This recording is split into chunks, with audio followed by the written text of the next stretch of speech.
The doctor dropped the clipboard on the metal table, and the sound echoed like a gunshot in the silent room. He looked at my ex-wife. Then he looked at me, and finally he looked at the DNA results trembling in his hand. "This is medically impossible," he whispered, wiping sweat from his forehead. "You need to explain this right now." My ex-wife Vanessa, who had spent 30 years treating me like a stray dog she regretted feeding, suddenly went pale beneath her layers of expensive makeup. 2 hours earlier she had told me my genes were garbage. She had told me I was only there to pay the bill.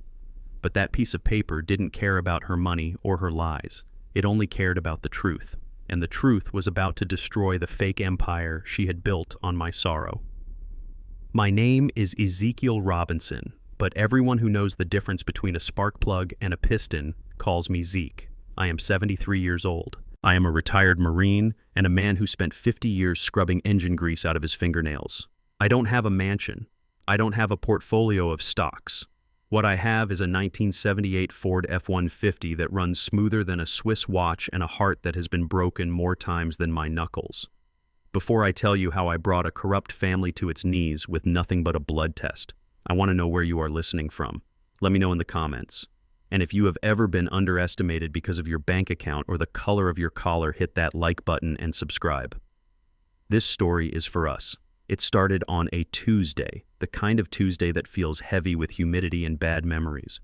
I was in my garage, the only place on earth where things made sense. If a carburetor is broken, you fix it. If a gasket leaks, you replace it. Machines don't lie to you. Machines don't promise to love you forever and then serve you divorce papers the day you get laid off. I was tightening the bolt on the alternator of my truck when the phone buzzed on the workbench. It was a burner phone. I only kept it for emergencies, and only 3 people had the number. One was my doctor. The other 2 were my twin sons, Marcus and Darius, but they hadn't called me in 3 years. I wiped my hands on a rag and picked it up. The name on the screen made my stomach turn over. Vanessa, my ex-wife, the woman who had taken full custody of my boys when they were 10 years old, claiming I was unfit because I couldn't afford private tutors and tennis lessons. I hadn't heard from her since the day she told me to stay away from the boys' graduation because I would embarrass them with my cheap suit. I swiped the screen. There was no greeting, no hello, just 3 sentences that froze the blood in my veins. Marcus has leukemia. He is dying. Do not come to the hospital unless you have money. I stared at the screen until the backlight flickered and died. Marcus, my boy. The one who used to sit on my lap and steer the truck while I worked the pedals. He was dying and his mother was treating his life like a transaction. I didn't cry. Men from my generation, men who walked through the jungles of Vietnam and came back to work double shifts in Detroit steel mills, we don't cry when the world ends. We get to work. I put the phone in my pocket. I didn't reply. What was there to say to a woman who thought a father's love was a line item on a budget sheet? I walked into my small house. It was clean, quiet, and empty. I went to the closet and pulled out the black suit bag. It was the same suit I wore to my mother's funeral. It smelled of mothballs and cedar. I put it on. The pants were a little loose around the waist now, and the jacket was tight in the shoulders, but it was clean. I tied my tie with hands that were steady, even though my heart was hammering against my ribs like a trapped bird. I went to the bathroom sink and scrubbed my face. I looked at the old man in the mirror. Gray hair, deep lines etched around the eyes, dark skin that had weathered 73 winters. Vanessa always said I looked rough. She said I looked like a laborer. Today I didn't care what I looked like. I only cared that I was a father. I locked the house and got into my Ford. The engine roared to life, a deep guttural sound that usually soothed me, but today it sounded like a growl. I drove. I drove out of my neighborhood past the boarded-up storefronts and the potholes and headed toward the skyline that glittered in the distance. Mount Sinai Hospital. It was in the part of the city where the police cars were new and the streets were swept every morning. It was Vanessa's world. A world of glass and steel and people who looked through you if you weren't wearing the right watch. I pulled up to the main entrance. A valet in a red vest stepped forward, looked at my truck, and hesitated. I didn't wait for him to open the door. I stepped out, tossed him the keys, and walked past him before he could sneer. The automatic doors slid open, and the smell hit me. Antiseptic floor wax and money. The lobby looked more like a 5-star hotel than a hospital. There was a grand piano in the corner and a waterfall cascading down a marble wall. I marched straight to the reception desk. My boots clicked loudly on the polished floor. The woman behind the desk was young with glasses perched on the end of her nose and a headset covering one ear. She didn't look up when I stopped in front of her. She was typing, her fingers flying across the keyboard. I waited. I counted to 3. I learned patience in the trenches, waiting for the rain to stop, waiting for the enemy to move. I could wait for a receptionist. Finally, she stopped typing and looked up. Her eyes scanned my old suit, my calloused hands resting on the counter, and the determined set of my jaw. "Can I help you, sir?" she asked, her voice flat. "I am here to see Marcus Robinson," I said. My voice was deeper than I expected, rough like gravel. "He is in the oncology wing." She sighed, a small sound of irritation, and turned back to her screen. "Name Ezekiel Robinson. I am his father." She typed. Click, click, click. Then her hand stopped. She frowned. She tapped the enter key, again harder this time. Then she looked at me, and the boredom in her eyes was replaced by a look I knew well. It was the look of a gatekeeper finding a reason to lock the gate. "I'm sorry, Mr. Robinson," she said, her voice dropping an octave, becoming professional and cold. "I cannot issue you a visitor pass." "Why not?" I asked. I didn't raise my voice. I leaned in closer. "My son is dying upstairs. Why can't I see him?" "There is a flag on his file," she said, pointing to her screen as if that explained everything. "A strict no-visitor list approved by the primary guardian, Mrs. Vanessa St. James. Your name is specifically highlighted in red, sir.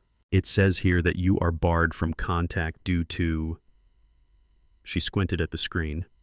"Potential emotional distress to the patient. Emotional distress." The words felt like a slap. Vanessa. She knew I would come. She knew I wouldn't ignore the text. She wanted me here, but she wanted me to crawl. She wanted me to beg. She wanted to remind me that even though I helped make that boy, even though I held him when he had fevers and taught him how to throw a baseball, I was nothing. I was just the donor. I was just the past she wanted to erase. I gripped the edge of the counter. The marble was cold under my fingers. "Listen to me, miss," I said, and this time the steel from the factory was in my voice. "I drove an hour to get here. I have a text message from his mother telling me to come. You can call her down here or you can call security, but I am not moving from this spot until I see my son."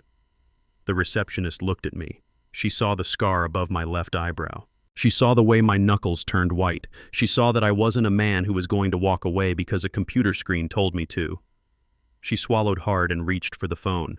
"I will call the nurses' station on the VIP floor," she said nervously.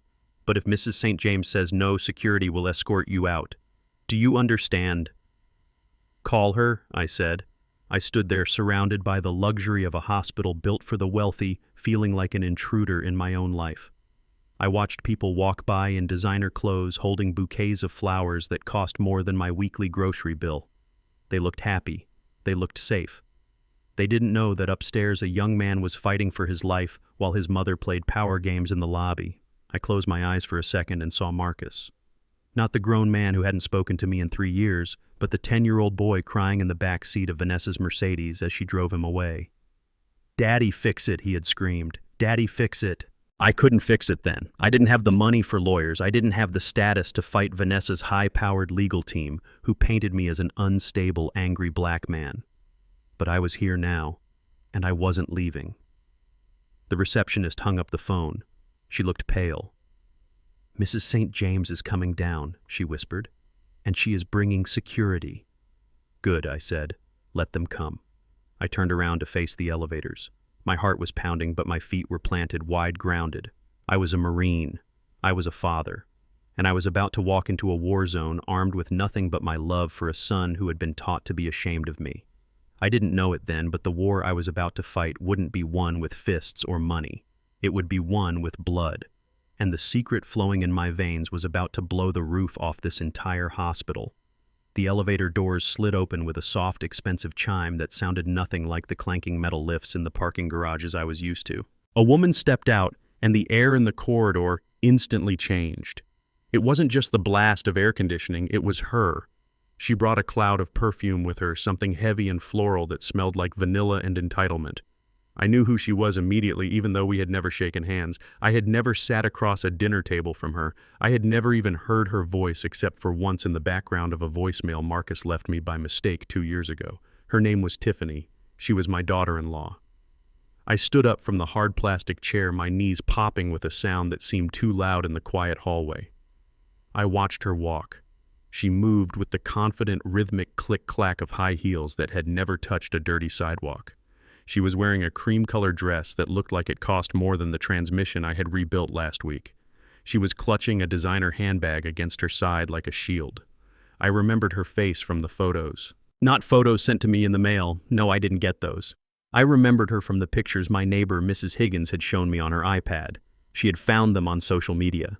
I remembered staring at the screen, looking at my son Marcus in a tuxedo, smiling at this woman under a canopy of white roses at a vineyard in Napa Valley. I remembered searching the background of those tiny digital photos, looking for a familiar face, looking for myself, even though I knew I wasn't there. I wasn't invited. Vanessa had told Marcus that my presence would be confusing for the guests. She said I wouldn't fit in with Tiffany's family, who came from old money and politicians. So I stayed home that day. I waxed my truck. I drank a beer. And I imagined giving a toast I would never get to deliver. Now here she was. The woman who slept beside my son every night, the woman who had helped erase me from his life. I stepped into her path. I didn't mean to be aggressive, but I am a big man. Even at 73, I take up space. I cleared my throat. "Excuse me," I said. The words came out rusty. She stopped abruptly, nearly losing her balance on those thin heels. She looked up from her phone, her eyes scanning me from my scuffed work boots to the collar of my outdated suit. Her expression didn't hold fear.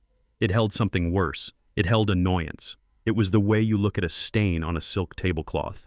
She wrinkled her nose, and I realized with a jolt of shame that she could smell the auto shop on me. No matter how much I scrubbed with industrial soap, the scent of oil and old metal never really left my skin. To me, it smelled like honest work. To her, it smelled like failure. "Can I help you?" she asked. Her voice was sharp-clipped. She didn't ask it like she wanted to help. She asked it like she wanted me to move. "I am Ezekiel," I said, standing tall. "I am Marcus's father." For a second, her face went blank. Then a slow, cruel smile spread across her lips. It wasn't a smile of recognition. It was a smile of disbelief. "Oh. You." She let out a short, dry laugh that had no humor in it. "Vanessa said you might show up. I honestly didn't think you would have the audacity." I looked at the closed doors of the intensive care unit behind her. "Is he awake?" I asked. "I need to see him." Tiffany stepped sideways, placing herself physically between me and the doors. She crossed her arms over her chest, the diamonds on her wrist catching the fluorescent light. "Look, Mr. Robinson, is it? We are dealing with a very delicate situation here. Marcus is surrounded by the best specialists in New York. He is resting. The last thing he needs right now is to be agitated by a family reunion that is about 20 years too late." I felt the heat rising up the back of my neck. "I didn't come for a reunion," I said, keeping my voice steady. "I came because his mother texted me. She said he is dying. She said he needs a donor." Tiffany rolled her eyes. Of course she did. Vanessa likes to cover all her bases. "But let's be realistic. Look at you." She gestured vaguely at my entire existence. "You are a retired mechanic, right? You probably have high blood pressure, high cholesterol, and God knows what else. We need a viable match, not a liability. Besides, this is the VIP wing. We pay a premium for privacy and sanitation. You are creating a scene just by standing here." I took a step closer. The grief I had been holding back was starting to turn into anger. It was a cold, hard anger, the kind that helped me survive the jungles in '68. "I am his father," I said quietly. "My blood is his blood. You can hate me. You can look down on me, but you cannot change biology. Biology isn't everything," she snapped, her voice rising. "It takes more than DNA to be a parent. It takes money. It takes support. Where were you when we bought our house? Where were you when Marcus got his promotion? You were nowhere. And now that there is a tragedy, you show up playing the concerned patriarch. Please, spare me the drama. We don't need your money, which I assume you don't have, and we certainly don't need your guilt." I bit the inside of my cheek. I wanted to tell her about the checks I sent every month that Vanessa returned unopened. I wanted to tell her about the savings bond I bought the day the twins were born, which Vanessa cashed out and spent on a spa weekend. But I knew she wouldn't believe me. To her, I was just the villain in the story Vanessa had told. "Fine," I said. "If you don't want my help, then where is his brother? Where is Darius? He is the identical twin. He is the perfect match. Why isn't he in that room giving his bone marrow?" The question hung in the air. Tiffany shifted her weight. She looked away for the first time, her gaze darting to the floor. "Darius isn't available," she muttered. "Not available," I repeated. "My son is lying in that room with his immune system shutting down, and his twin brother is not available. Is he sick? Is he dead?" "No," she hissed, looking back at me with defensive fire in her eyes. "He is in Europe. He and his girlfriend have been planning this trip to the Amalfi Coast for 6 months. They are on a yacht. Okay, we haven't been able to reach him yet. The signal is spotty." I felt like I had been punched in the gut. A yacht. In Europe. "Let me get this straight," I said, my voice trembling with a mixture of rage and disbelief. "Marcus is dying. He has maybe 48 hours. And Darius is drinking wine on a boat. He doesn't know how bad it is," she shouted, forgetting to whisper. "And even if he did, he can't just snap his fingers and teleport back to New York. These things take time. That is why we are waiting. We are managing. We don't need you waltzing in here trying to play the hero just because our primary plan is delayed." I looked at this woman. I looked at the fear beneath her anger. She wasn't just mean, she was terrified. But she was more terrified of losing her social standing, of having the wrong kind of family member seen in the hallway, than she was of her husband dying. And Darius, my other boy, the boy I had named after a king. He was sipping champagne while his other half withered away. They had built a life so full of luxury and comfort that they had forgotten how to survive.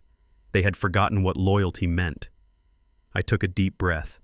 The smell of her expensive perfume was making me nauseous. "You are right," I said. "I am just a mechanic. I fix broken things. And from where I am standing, this whole family is broken." I brushed past her. She gasped and grabbed my arm. "You can't go in there. Security is on their way." I shook her hand off. It was light and weak like a bird's claw. I didn't push her. I just kept walking. "I am not leaving," I said over my shoulder. "And if Darius is too busy watching the sunset in Italy to save his brother, then you are stuck with the mechanic." I reached for the handle of the double doors. My hand was shaking, not from age, but from the sheer force of the will it took to keep from screaming. I pushed the doors open. I was stepping into the belly of the beast. I was about to face Vanessa. But the anger that Tiffany had ignited in me was now a fuel. It burned hot and clean. They thought I was trash. They thought I was useless. They were about to find out that trash is the only thing that doesn't burn when you throw it in the fire. I walked into the sterile white light of the ICU, ready to bleed for a son who didn't even know my name. The air in the corridor seemed to drop 10 degrees. I didn't need to turn around to know she was there. I felt it in the way the nurses straightened their scrubs and the way Tiffany suddenly stopped trying to block my path and stepped back, smoothing her dress like a nervous schoolgirl. I turned slowly, my boots squeaking faintly on the linoleum. And there she was. Vanessa. 30 years ago, she was the most beautiful woman in our neighborhood. She had a smile that could light up a rainy Tuesday and a laugh that made you believe everything was going to be all right. But the woman standing at the end of the hallway wasn't that girl. This woman was a masterpiece of modern medicine and cold ambition. Her skin was pulled tight, smooth and flawless, frozen in a permanent expression of haughty surprise. Her hair was a cascading wave of expensive extensions. She was wearing a white pantsuit that looked sharp enough to cut glass, and on her arm was a man who looked like he had been manufactured in a boardroom. He was white tall, with silver hair and a tan that came from a bottle or a private island. Richard. I knew him from the tabloids. He was a hedge fund manager, a man who moved money around for a living while I moved steel. He looked at me with a vague, polite curiosity, the way you look at a zoo animal that has wandered out of its cage. But Vanessa looked at me with pure, distilled poison. She let go of Richard's arm and walked toward me. The sound of her heels was a slow, deliberate drumbeat of war. She stopped 3 feet away, close enough for me to see the microscopic scars of her face lifts, close enough for me to smell the icy mint on her breath. She didn't say hello. She didn't ask how I was. She looked at my suit, the one I had worn to bury my mother, and a small, cruel smirk touched the corner of her injected lips. "Ezekiel," she said. Her voice was lower than I remembered, husky from years of expensive scotch and screaming at assistants. "I see you got my text. I told you to bring a checkbook, not your physical presence. We are planning a funeral here, not a family reunion." I held her gaze. I didn't blink. "I am not here for a funeral, Vanessa. I am here to save our son." She laughed. It was a sharp barking sound that made Richard shift uncomfortably behind her. "Save him? With what?" She took a step closer, lowering her voice so only I could hear the venom dripping from every syllable. "Look at you. You are a relic, Zeke. You are a walking, talking reminder of everything I escaped. You think you can help Marcus. You are the problem. You are the reason he is weak." I felt my hands ball into fists at my sides, but I kept them buried in my pockets. "What are you talking about?" I asked. "Your genes," she hissed. "Your weak, poverty-stricken, recessive genes. Why do you think he is sick? Why do you think he is lying in that bed hooked up to machines? It is because of the biology you gave him. I spent 30 years trying to scrub the failure out of this family. I gave them the best schools, the best clothes, the best connections. I married a man," she gestured to Richard, "who understands what it means to be elite. But I couldn't change their DNA. I couldn't change the fact that half of them came from a man who cleans grease off his hands with a rag." She poked a manicured finger into my chest. It felt like a knife. "Do not think for 1 second that your blood is going to save him. Your blood is the reason he is dying. You are a genetic dead end, Ezekiel, a failure. So do us all a favor. Go back to your garage. Go back to your little life. I texted you so you could start saving for the casket because that is the only contribution you are capable of making." The hallway was silent. Tiffany was staring at the floor. Richard was checking his watch, clearly bored by the domestic squabble of people he considered beneath him. The nurses were pretending to work, but I knew they were listening. Every word Vanessa said was designed to break me. She knew exactly where to hit. She attacked my manhood, my legacy, and my love for my children in 3 sentences. I looked at her. I really looked at her. And for the first time in 30 years, I didn't see the woman I had once loved. I didn't see the mother of my children. I saw a stranger. I saw a woman who was so terrified of her own past, so desperate to prove she was better than where she came from, that she had turned into a monster. She hated me because I was the mirror she couldn't break. I was the proof that she hadn't always been a queen. I took a deep breath. I let the anger wash over me and then drain away, leaving only cold resolve. I didn't raise my voice. I didn't call her names. I spoke with the calm authority of a man who has faced death before and isn't afraid of a little plastic surgery. "Are you finished?" I asked. Vanessa blinked, surprised that I wasn't shouting, surprised that I wasn't crying. "Because while you are standing here giving speeches about genes and money, our son is running out of time," I continued. "You said Darius is not here. You said he is in Europe. That means there is no donor. That means Marcus has 0 options." Vanessa crossed her arms. "We will find a donor on the registry. We have the money to expedite the search. We don't need you." "The registry takes weeks," I said, stepping past her to look at the doctor who had just emerged from the patient's room. "Weeks that Marcus does not have. You know that. I know that. And the doctor knows that." I turned to the doctor. He was a tall man with tired eyes holding a clipboard like a shield. "Doctor," I said, "my name is Ezekiel Robinson. I am the biological father. I understand that the twin brother is unavailable. I am volunteering to be the donor. I want to be tested. Now." The doctor looked at me, then at Vanessa. He saw the tension. He saw the expensive suit facing off against the worn-out one. But he also saw a man who was willing to bleed for his patient. "Mr. Robinson," the doctor said cautiously, "given your age and the typical compatibility rates for parents, it is a long shot. Usually a parent is only a 50% match at best. Ideally, we need a sibling." "I know the odds," I interrupted. "I was a Marine. I know about long shots. But 50% is better than 0%. And 0 is what you have right now." Vanessa stepped between us, her face flushing red beneath the makeup. "I forbid it," she screeched, losing her composure. "I am the primary guardian on his medical proxy. I do not want this man touching my son. He is unclean. He is unfit." The doctor adjusted his glasses. Actually, Mrs. St. James, while you are the proxy for medical decisions, you cannot prevent a willing adult from being tested for compatibility. If Mr.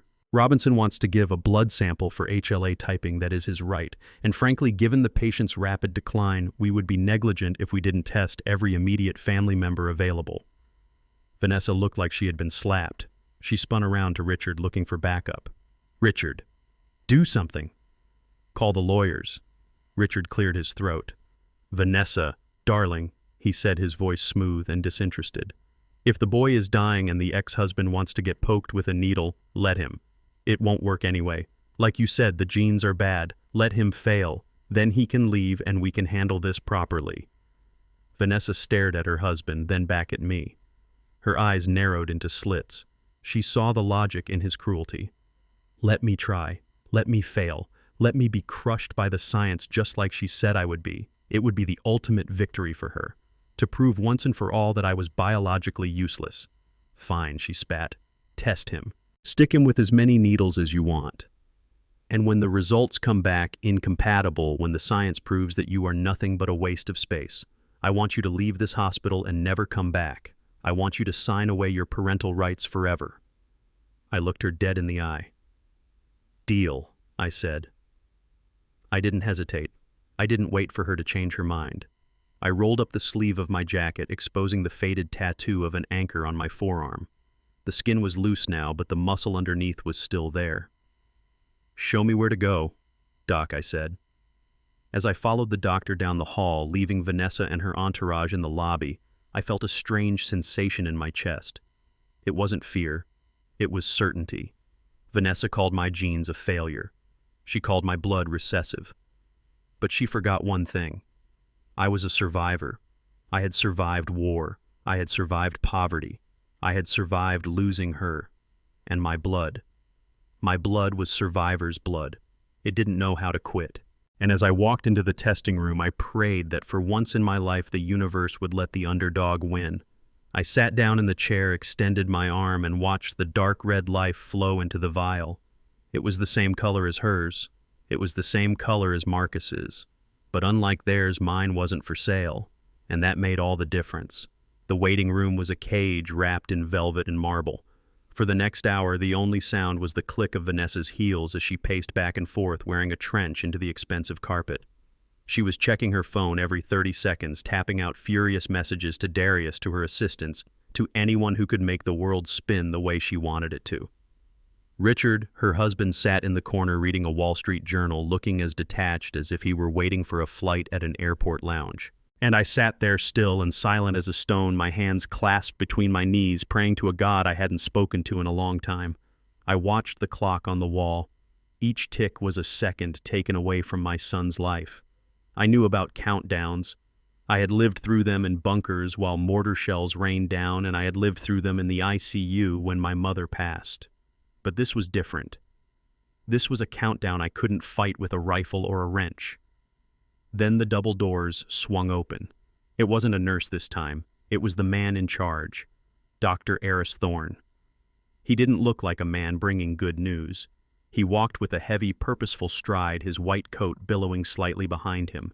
He looked tired, the kind of tired that coffee doesn't fix. He stopped in front of us, and for a moment he just looked at the three of us, the frantic mother, the bored stepfather, and the old mechanic. He took a breath that seemed to pull all the oxygen out of the room. Mrs. Saint. James, Mr. Robinson, he began, his voice low and serious. We have a problem. Vanessa stopped pacing immediately. She snapped her phone shut.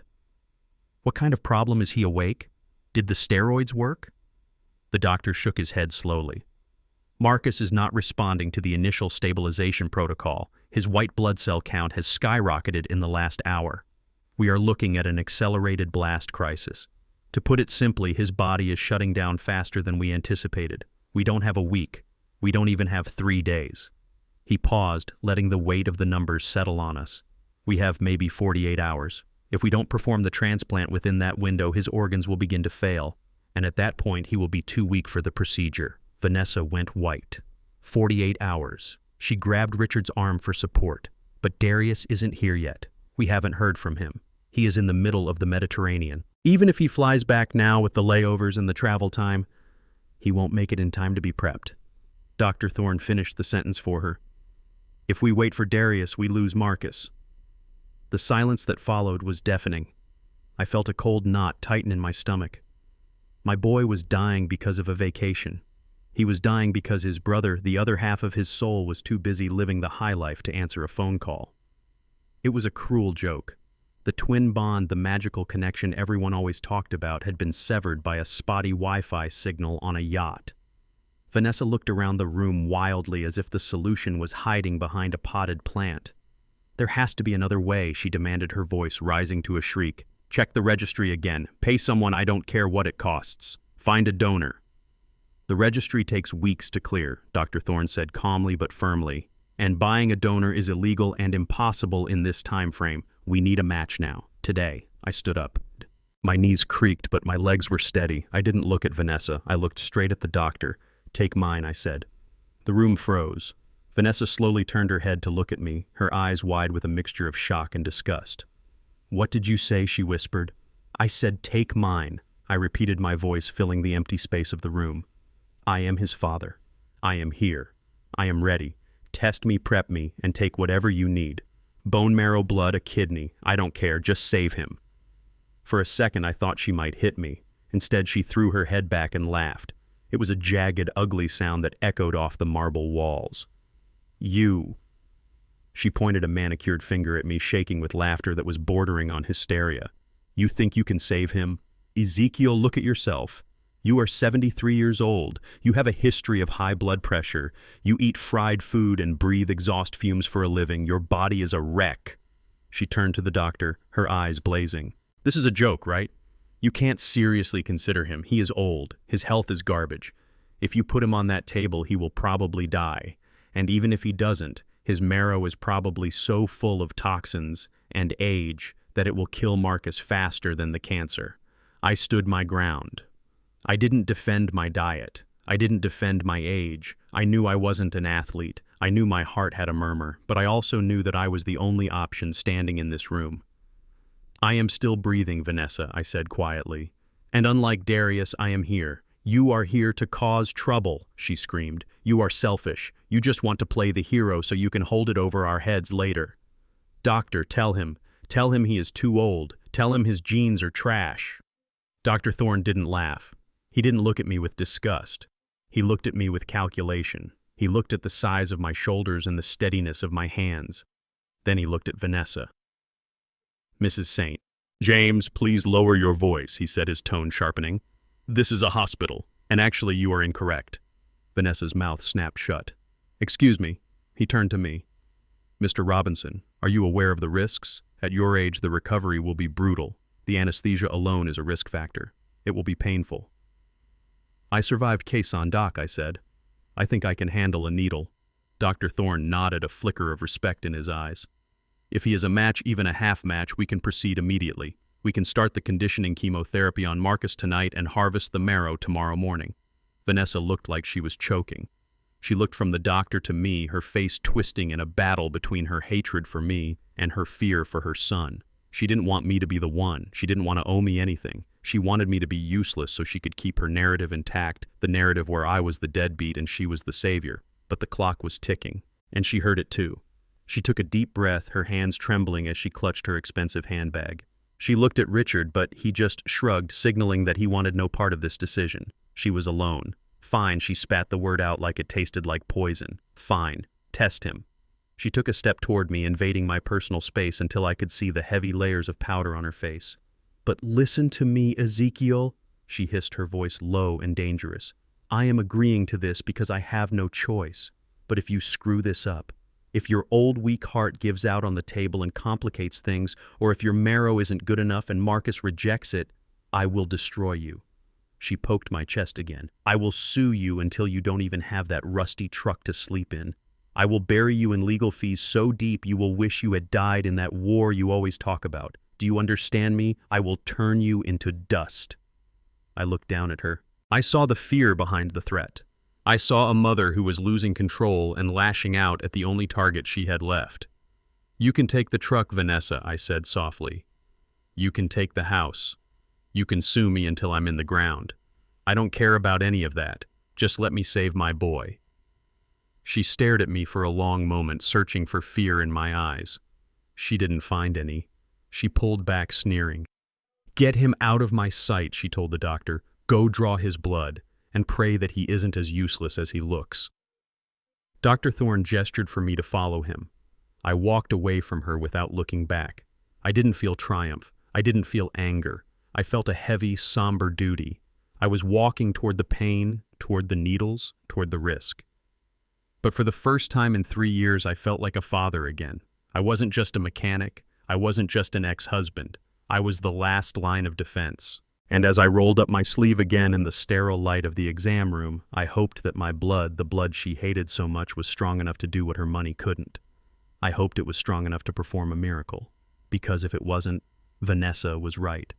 I would be the one killing my son. The rubber tourniquet snapped tight around my bicep, pinching the skin. It was a familiar kind of pressure. I had spent 50 years working with hoses, belts, and clamps that held things together when they wanted to burst apart. The young nurse tapped the inside of my elbow with a gloved finger, searching for a vein. She didn't have to look hard. My veins were thick and rope-like road maps of a life spent lifting heavy steel and turning rusted bolts. They were the veins of a man who worked with his hands, the kind of hands Vanessa used to say were too rough to hold a baby. "Make a fist," the nurse said, her voice flat and bored. She was just doing a job. She didn't know that she was about to drain the history out of me. I squeezed my hand into a fist. As the needle pierced my skin, a sharp sting that radiated up my shoulder. The white walls of the hospital room seemed to dissolve. I wasn't in New York anymore. I was back in Detroit. I was 38 years old and I was exhausted. I closed my eyes and I could smell it. The scent of molten metal and industrial coolant. It was 1989. Vanessa and I had been married for 5 years. We were happy, or at least I thought we were. But the house was too quiet. Vanessa wanted children. She wanted them with a desperation that consumed her. She would sit at the kitchen table and cry because her friends were having baby showers and she was staring at negative pregnancy tests. She told me she was broken. She told me she was barren. She told me that without a baby she wasn't a real woman. So I did what a husband does. I stepped up. We went to the fertility specialists. The doctors in white coats who spoke in Latin and charged in gold. In vitro fertilization, IVF, even the name sounded expensive. They gave us the odds and they gave us the bill. It was more money than I made in 2 years. We didn't have insurance that covered it. We didn't have a trust fund. We had my paycheck from the auto plant and a dream. I took the night shift. Then I took the weekend shift. Then I started picking up overtime in the loading docks on my days off. I worked 3 shifts a day, sleeping in the cab of my truck for 4 hours between jobs, eating cold sandwiches from gas stations. I missed birthdays. I missed holidays.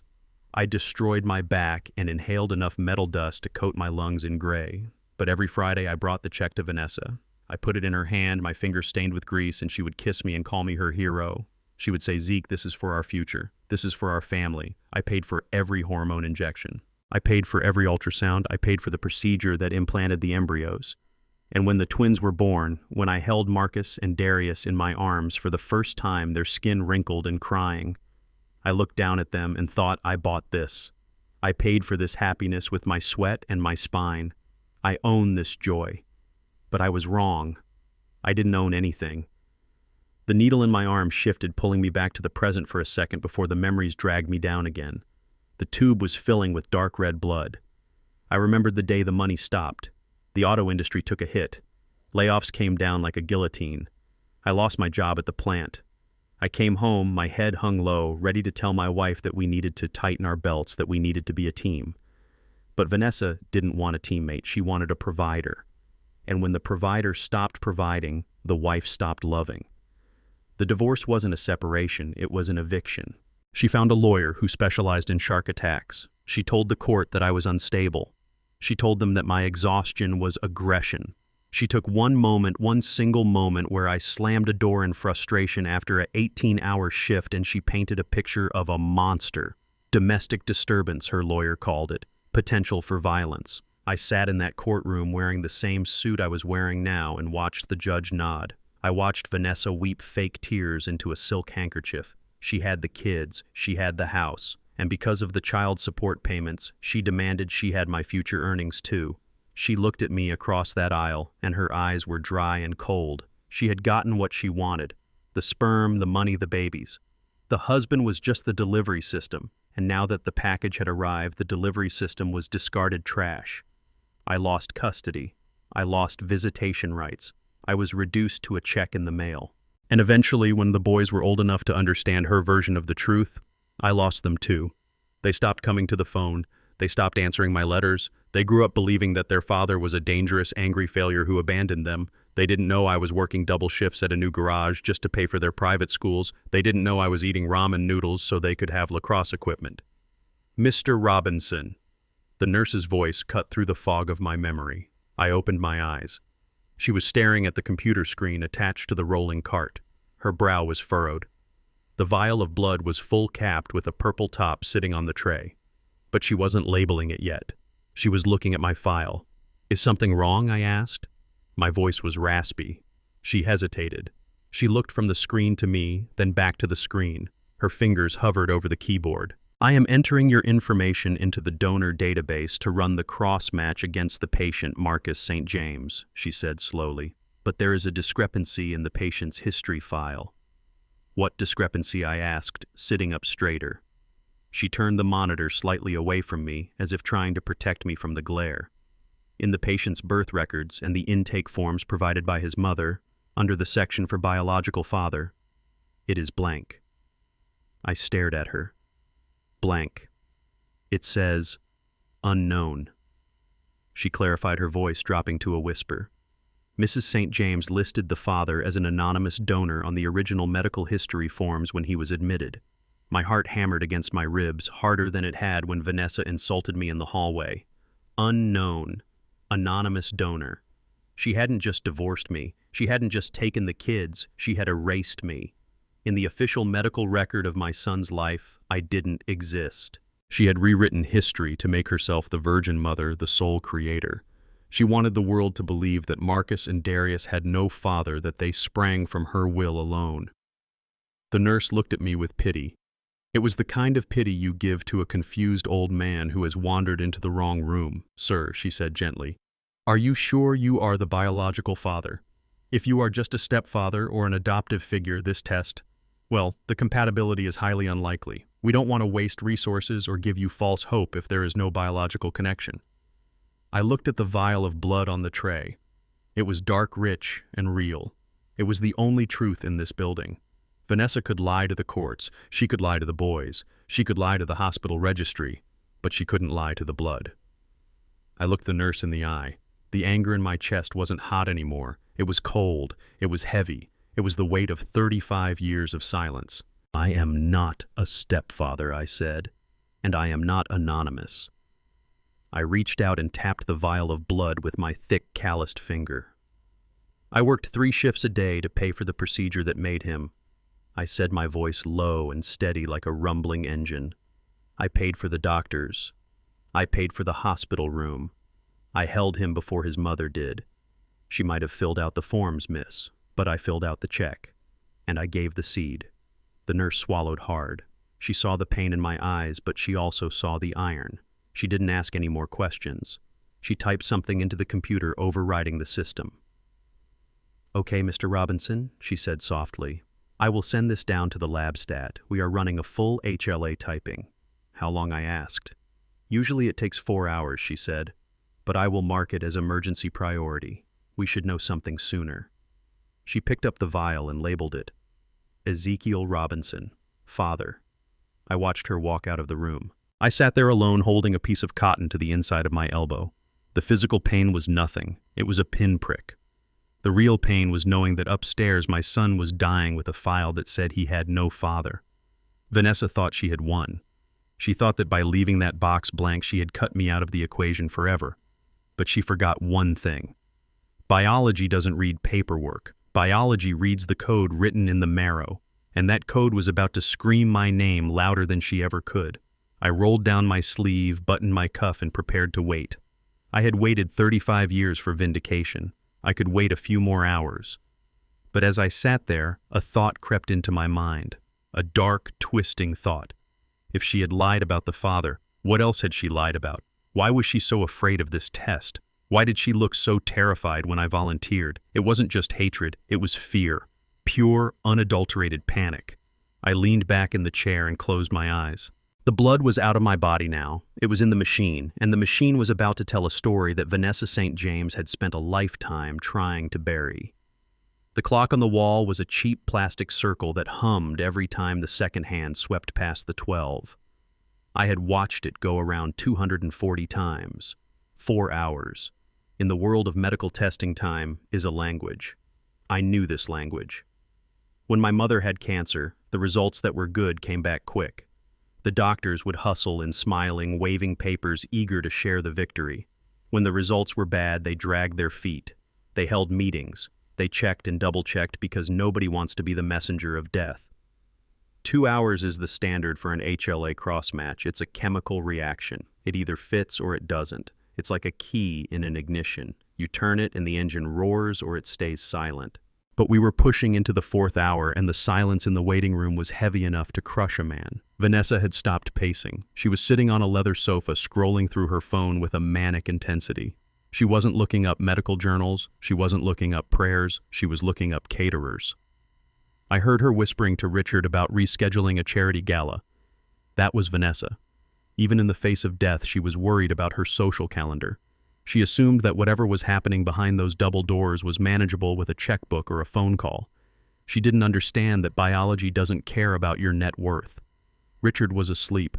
His head was tipped back against the wall, his mouth slightly open. He was the picture of a man who was merely enduring an inconvenience. To him, Marcus was just a stepson, a liability, an emotional expense he had married into. And Tiffany. She was pacing where Vanessa had left off, her heels clicking a nervous rhythm. She kept looking at the doors, then at me, then back at the doors. Every time her eyes landed on me, her lip curled. She wanted me gone. She wanted this whole ugly chapter of poverty and old age to be scrubbed from the shiny narrative of her life. I sat with my hands on my knees. My arm throbbed where they had taken the blood. A small bruise was blooming under the cotton ball, a purple flower of pain.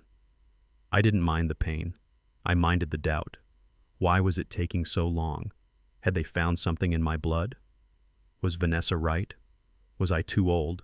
Was my marrow poisoned by 50 years of steel dust and cheap whiskey? The fear started to creep up my throat, tasting like bile. If I couldn't save him, if I was useless, then everything Vanessa had said about me for 30 years was true. I wasn't a father. I was just a failure. Then the doors opened. The sound was sudden and sharp. We all jumped. Vanessa stood up so fast, she dropped her phone. Tiffany spun around. Richard snorted awake, blinking in confusion. Dr. Thorne walked out. But he didn't walk like a man who had answers. He walked like a man who had seen a ghost. He was pale. Not just tired, but drained of color. His face was gray like wet ash. He was holding a file folder against his chest, clutching it with both hands as if he were afraid it might fly away.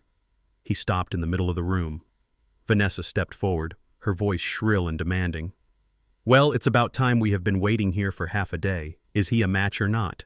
Tell me so we can move on to the next option. I already have a private jet on standby to fly in a specialist from Switzerland. If this..." She waved a dismissive hand in my direction. "If this fails..." Dr. Thorne didn't answer her. He didn't even look at her. He was looking at me. His eyes were wide, fixed on my face. He was studying me, searching my features, looking at the line of my jaw, the shape of my nose, the color of my skin. It was an intense, unblinking stare that made the hair on the back of my neck stand up. It wasn't a look of judgment. It was a look of disbelief. It was the look a mechanic gives an engine when he opens the hood and finds something that shouldn't be there. "Dr. Thorne." Vanessa snapped, stepping into his line of sight. "I am talking to you." The doctor blinked as if waking from a trance. He slowly turned his head toward Vanessa, but his eyes kept darting back to me. He took a deep breath, and I saw his chest rise and fall unsteadily. "Mr. Robinson," he said. His voice was quiet. Too quiet. It wasn't the booming voice of authority he had used earlier. It was a whisper. I stood up. "I am here, Doc. Just give it to me straight." "Is it a no?" He licked his lips. He looked down at the file in his arms, then back up at me. "Mr. Robinson, I need you to come with me to my private office. Vanessa let out a scoff of disbelief. His office. Why just tell him he is too old and let him go? We don't need a counseling session, Mrs. St. James, the doctor said, cutting her off. His tone was sharp now, brittle. I need you to come as well, immediately. Me. Vanessa frowned. She looked at Richard, then at Tiffany. Why? What is going on? Is Marcus okay? Did something happen to the donor sample? Please, just follow me. The doctor turned on his heel and started walking back toward the double doors. He walked fast, urgent. I stepped forward to follow him. My heart was hammering against my ribs like a trapped bird. Something was wrong. This wasn't a rejection. A rejection you deliver in the waiting room with a sad smile and a handshake. A private meeting means complications. A private meeting means secrets. Vanessa hurried after him, her heels clacking loudly. She was muttering under her breath, annoyed at the drama, annoyed at being ordered around. Tiffany, sensing that something big was happening, hiked up her designer bag and started to trot after us. She wasn't going to be left out of the loop. She was the wife. She was the next matriarch. As we reached the doors, Dr. Thorne stopped abruptly. He turned around and put a hand up, stopping Tiffany in her tracks. Not you, he said. Tiffany blinked, offended. Excuse me, I am his wife. I have a right to know what is happening with my husband's treatment. This meeting is not about the treatment protocol, Dr. Thorne said. His voice was hard, leaving no room for argument. This is about the genetic results. It is a matter of extreme sensitivity regarding biological lineage. He looked at me then, at Vanessa. I only need the biological parents, he said. The word hung in the air. Biological. He said it with a strange emphasis, a weight that I didn't understand at the time. Tiffany opened her mouth to argue, her face flushing red with embarrassment. Vanessa, tell him! Vanessa waved her hand impatiently. Stay here, Tiffany. It is probably just some liability waiver because of Ezekiel's age. I'll handle it. Just call the pilot and tell him to keep the engine running. Vanessa pushed through the doors, her chin held high, confident that she was walking into a negotiation she would win. I paused at the door. I looked at Tiffany. For the first time all day, she didn't look superior. She looked shut out. She looked like a little girl who hadn't been invited to the party. I walked through the doors. The hallway beyond was bright and sterile. Dr. Thorne was waiting for us. He didn't speak. He just gestured for us to follow him down a long corridor. We walked in silence. The only sound was the squeak of my boots and the click of Vanessa's heels. The air felt thinner here. It felt charged with electricity. We reached a door at the end of the hall. It was heavy oak, different from the other hospital doors. Dr. Thorne opened it and ushered us inside. It was a large office lined with books and diplomas. There was a large mahogany desk and a computer screen glowing with complex charts and graphs. Sit down, he said. He didn't offer us water.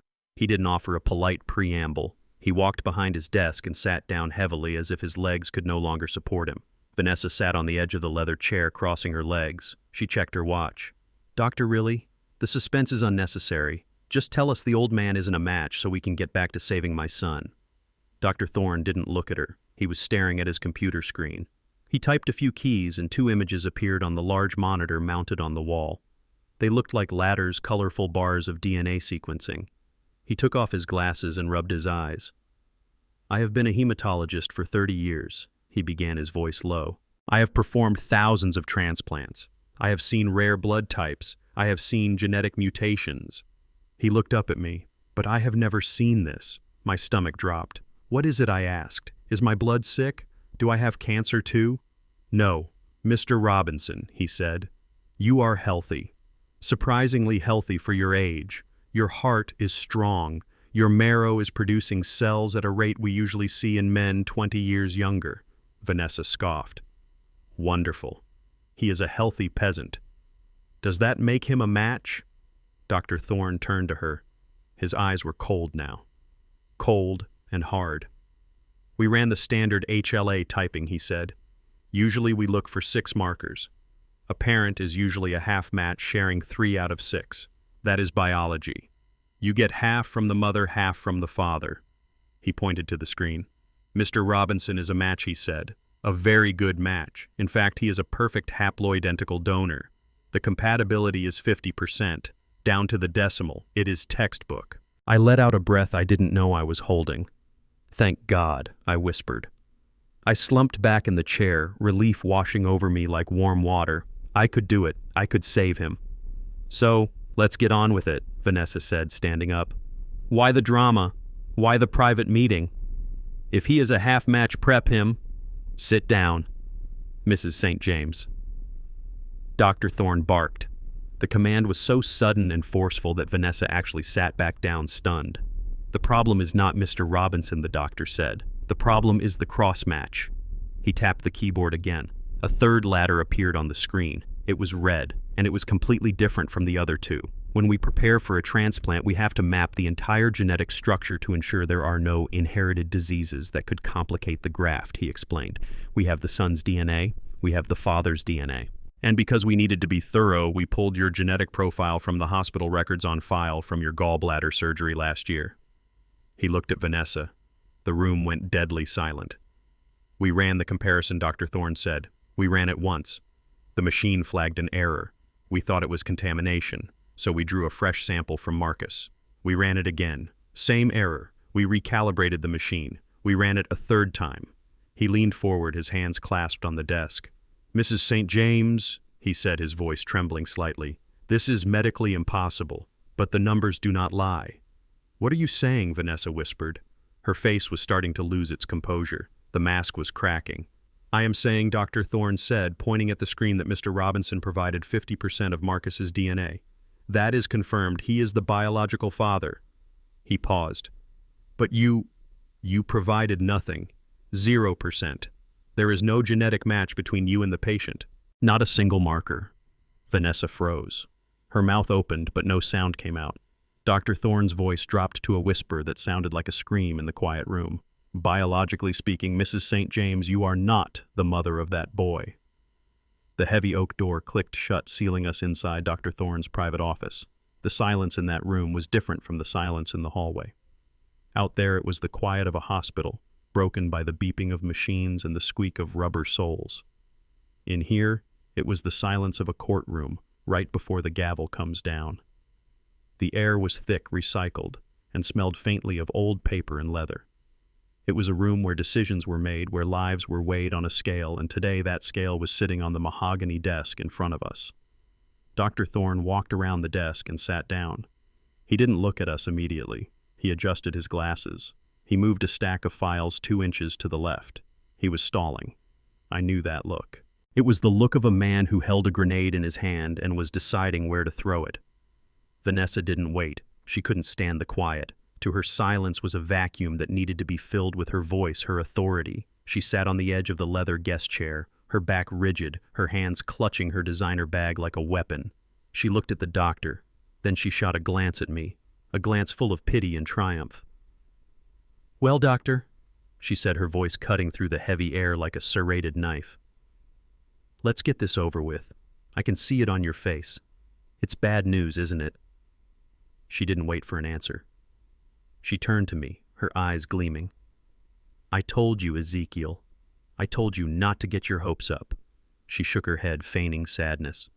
You pushed for this. You insisted on being the hero. And now look, you've just wasted everyone's time. Your genes are, well, let's be honest. They are damaged goods. You've worked in filth your whole life. You eat garbage. You live in stress. Did you really think your marrow was going to be pure enough for my son? She let out a short, sharp breath. It's okay. I'm not angry. I'm just disappointed that we had to go through this charade. Doctor, just say it. Tell him he's not a match so he can leave and we can get back to finding a real solution. I sat there gripping the armrests of my chair. Her words were like acid designed to corrode my spirit. Part of me believed her. Part of me was terrified that she was right. I was 73. I was tired. Maybe I was too broken to fix anything. I looked at the floor, bracing myself for the rejection. I was ready to take the hit. I was ready to stand up, apologize for existing, and walk out of my son's life forever. Dr. Thorne cleared his throat. It was a loud, deliberate sound. Mrs. St. James, he said, his voice devoid of any warmth. Please stop talking. Vanessa blinked, her mouth hanging open mid-sentence. Excuse me, doctor. Thorne turned his chair slightly facing the large monitor mounted on the wall. He pressed a key on his keyboard. The screen flickered to life, illuminating the dim office with a harsh blue light. Two complex charts appeared side by side. They looked like ladders, colorful rungs stacked on top of each other. To a layman, they were just lines. To a hematologist, they were the map of a human soul. He picked up a laser pointer. A red dot appeared on the left chart. This, he said, circling the image, is the genetic profile of the patient Marcus Robinson. He moved the dot to the chart on the right. And this, he continued, is the genetic profile of the donor, Mr. Ezekiel Robinson. He turned to face us. He took off his glasses and set them on the desk. Mrs. St. James, you seem to be under the impression that Mr. Robinson is a biological liability. You called his genes garbage. You assumed that his age and his lifestyle would render his marrow useless. Vanessa crossed her arms defensively. Well, isn't it true? Look at him. Dr. Thorne ignored her. He looked directly at me. Mr. Robinson, he said, his voice softening. In my 30 years of practice, I have performed thousands of screenings. Finding a haploidentical match, a half-match parent, is usually a game of percentages. We hope for a 50% compatibility. We hope the immune systems don't attack each other too violently. It is usually a messy, complicated fit. He leaned forward. But you, sir, you are not just a match, you are a phenomenon. I lifted my head. What? The doctor pointed at the screen again. Your HLA markers, the proteins that tell the immune system who is a friend and who is an enemy, align with your son's on a level I rarely see. Your bone marrow is incredibly robust. Your stem cell count is higher than men half your age. Biology doesn't care about your bank account, Mr. Robinson. It cares about vitality. And your blood is strong. It is compatible with Marcus in the most perfect way a father's blood can be. He paused, letting the words sink in. We can proceed with the transplant immediately. In fact, I would bet my career that your marrow is the best chance Marcus has of surviving this night. For a moment, the world stopped spinning. The weight that had been pressing down on my chest for 3 years, the weight of being the outcast, the failure, the deadbeat, suddenly evaporated. I wasn't useless. I wasn't garbage. I was the cure. I was the answer. Tears pricked my eyes, but I blinked them back. I didn't cry. I just let out a long, shuddering breath. I looked at the screen at the colorful ladder of my own DNA, and I saw redemption. Thank you, I whispered. Thank you, God. I turned to look at Vanessa. I expected to see relief. I expected to see a mother happy that her dying son had a lifeline. But I didn't see relief. I saw shock. And beneath the shock, I saw fury. This is impossible, she stammered, her face flushing a deep, blotchy red. You checked it wrong. The machine is broken. He can't be a perfect match. He's him. Dr. Thorne's expression hardened. The machine is not broken, Mrs. St. James. The science is absolute. Mr. Robinson is the biological father, and he is the donor we have been praying for. Vanessa stood up, her hands trembling. No, I don't accept this. I want a second opinion. I want another test. You are risking my son's life on a fluke. Sit down. Dr. Thorne's voice cracked like a whip. Vanessa froze. She had never been spoken to like that. Not by staff, not by anyone. She slowly lowered herself back into the chair, her eyes darting around the room like a trapped animal. We are not done, the doctor said. His voice dropped to a low, dangerous register. I looked at him. The joy that had just flooded my heart began to cool. The expression on Dr. Thorne's face hadn't changed. He wasn't smiling. He wasn't celebrating the match. He looked more troubled than before. If I am a match, I asked, leaning forward, then what is the problem? Why do we need to be in here? Let's go prep the surgery. Dr. Thorne looked down at his hands. He took a deep breath as if he were preparing to deliver a death sentence. The problem isn't you, Mr. Robinson, he said slowly. The problem is the control sample. Control sample, Vanessa asked, her voice shrill. What are you talking about? Dr. Thorne typed another command on his keyboard.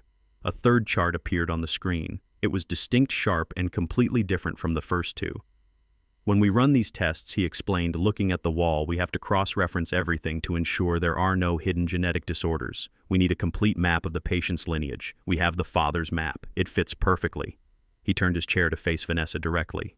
His eyes bored into hers. Naturally, we ran your profile against Marcus's as well, Mrs. St. James, just to be thorough, to check for maternal antibodies. Vanessa stiffened. Her face went from red to a ghostly white in the span of a second. Why you didn't need to do that? I'm not the donor. No, you are not, Dr. Thorne said, and that is where the anomaly lies. Anomaly, I asked. I felt a cold chill crawl up my spine. What kind of anomaly? Dr. Thorne didn't look at me. He kept his eyes locked on Vanessa. I ran the test 3 times, he said softly. I recalibrated the sequencer. I thought someone had swapped the vials. I thought there was a contamination, because what I was seeing was medically impossible for a natural birth. He pointed to the 3rd chart, Vanessa's chart. There is no overlap, he said. The room went so quiet I could hear the hum of the computer fan. What do you mean, no overlap? I asked, looking between the doctor and my ex-wife. I mean, Doctor, Thorne said, enunciating every syllable, that while Mr. Robinson shares 50% of his DNA with the patient confirming paternity, Mrs. St. James shares 0. He let the word hang there. 0.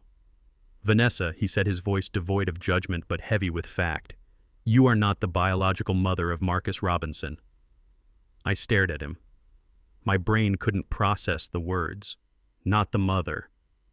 But I was there. I was in the delivery room. I held her hand while she screamed. I saw the babies come out of her body. I cut the cords. How could she not be the mother? That's a lie, Vanessa screamed. She jumped to her feet, knocking her chair over. It hit the floor with a deafening crash. You are lying. I gave birth to him. I have the stretch marks to prove it. I labored for 12 hours. How dare you sit there and tell me he isn't mine? Dr. Thorne didn't flinch. He remained seated, calm and immovable as a mountain. I am not saying you didn't give birth to him, Mrs. St. James, he said quietly. I am saying that biologically, genetically, you are a stranger to him. He looked at me and his eyes were full of a strange mixture of pity and revelation. Mr. Robinson, 35 years ago you and your wife underwent IVF, correct? I nodded, my mouth dry. Yes. She had trouble conceiving. Dr. Thorne nodded. It appears, he said, turning back to the trembling woman standing over her fallen chair, that Mrs. St. James did not use her own eggs. She used a donor. A donor she never disclosed to you. She carried the child. She gave birth to the child.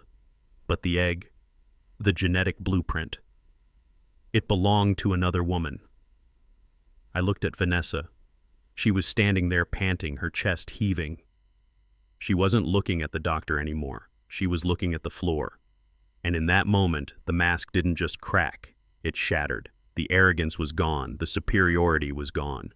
All that was left was a terrified woman who had been caught in a lie she had been protecting for 3 decades. Vanessa, I whispered. She didn't answer. She couldn't answer. The silence in the room wasn't judicial anymore. It was the silence of a tomb.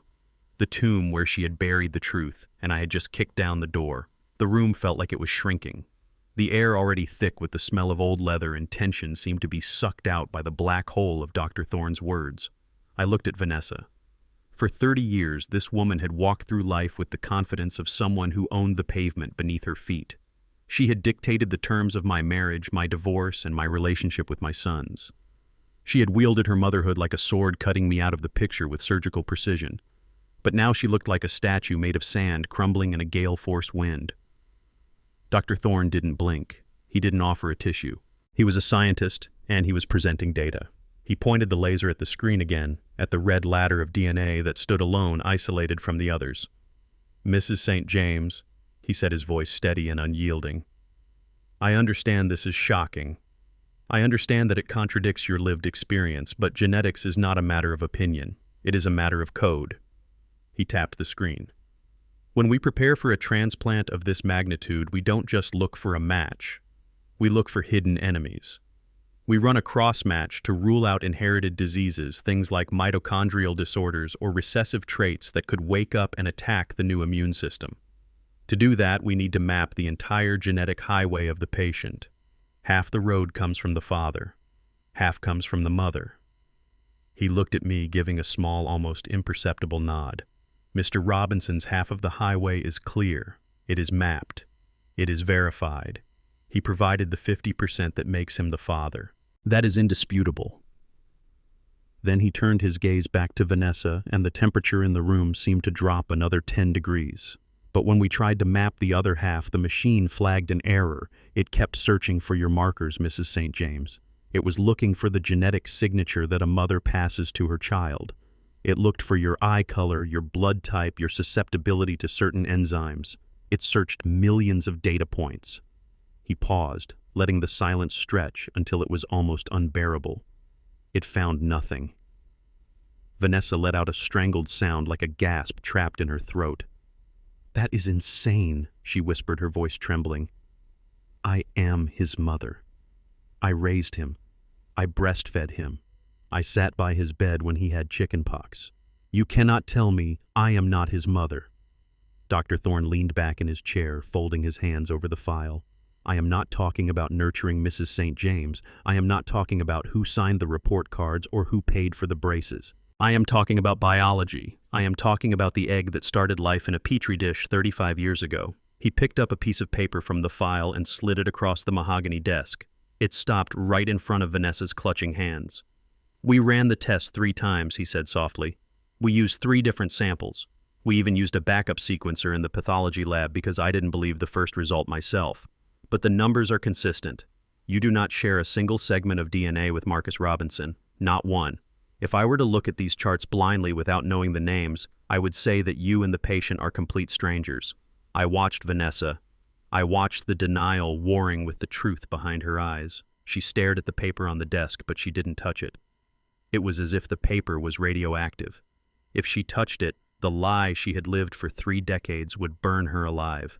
"I gave birth to him." She screamed suddenly, her voice cracking with hysteria. She slammed her hand on the desk, making the lamp rattle. "I was there. I remember the pain. I remember the epidural. I labored for 12 hours in that hospital room. Ezekiel was there. Ask him." She spun around to face me, her eyes wild and desperate. "Tell him, Zeke. Tell him I gave birth to those boys. Tell him I am their mother." I looked at her. I saw the sweat beading on her forehead, cutting through the heavy makeup. I saw the terror of a woman who was watching her entire identity dissolve. "Yes," I said slowly, my voice rough. "You gave birth to them, Vanessa. I was there. I saw it." She turned back to the doctor, a triumphant sneer twisting her lips. "See, he admits it. I gave birth. So stop with this nonsense and fix your machine." Dr. Thorne didn't flinch. He didn't look impressed by her outburst. He looked sad. "Mrs. St. James," he said gently, "giving birth makes you the gestational carrier. It means you carried the pregnancy. It means you delivered the infant. But in the world of in vitro fertilization, carrying a child and being the genetic parent are 2 very different things." He leaned forward, his eyes locking onto hers. 35 years ago, when you went to that clinic, did you use your own eggs?" The room went dead silent. Vanessa froze. Her mouth, which had been open to shout another denial, snapped shut. Her eyes darted to the left, then to the right, avoiding the doctor's gaze, avoiding my gaze. Her breathing became shallow and rapid. She stammered. It was a long time ago." "It is a simple question," Dr. Thorne pressed. "Did you undergo ovarian stimulation to harvest your own oocytes? Or did you receive a donor egg?" Vanessa's face crumbled. The arrogance, the anger, the entitlement, it all melted away, leaving behind a frightened, cornered animal. She slumped back into her chair, her shoulders shaking. "I couldn't," she whispered. Her voice was so small I could barely hear it. "What was that?" Dr. Thorne asked. "I couldn't," she cried out, tears finally spilling over her lashes and cutting tracks through the powder on her cheeks. "My eggs were bad.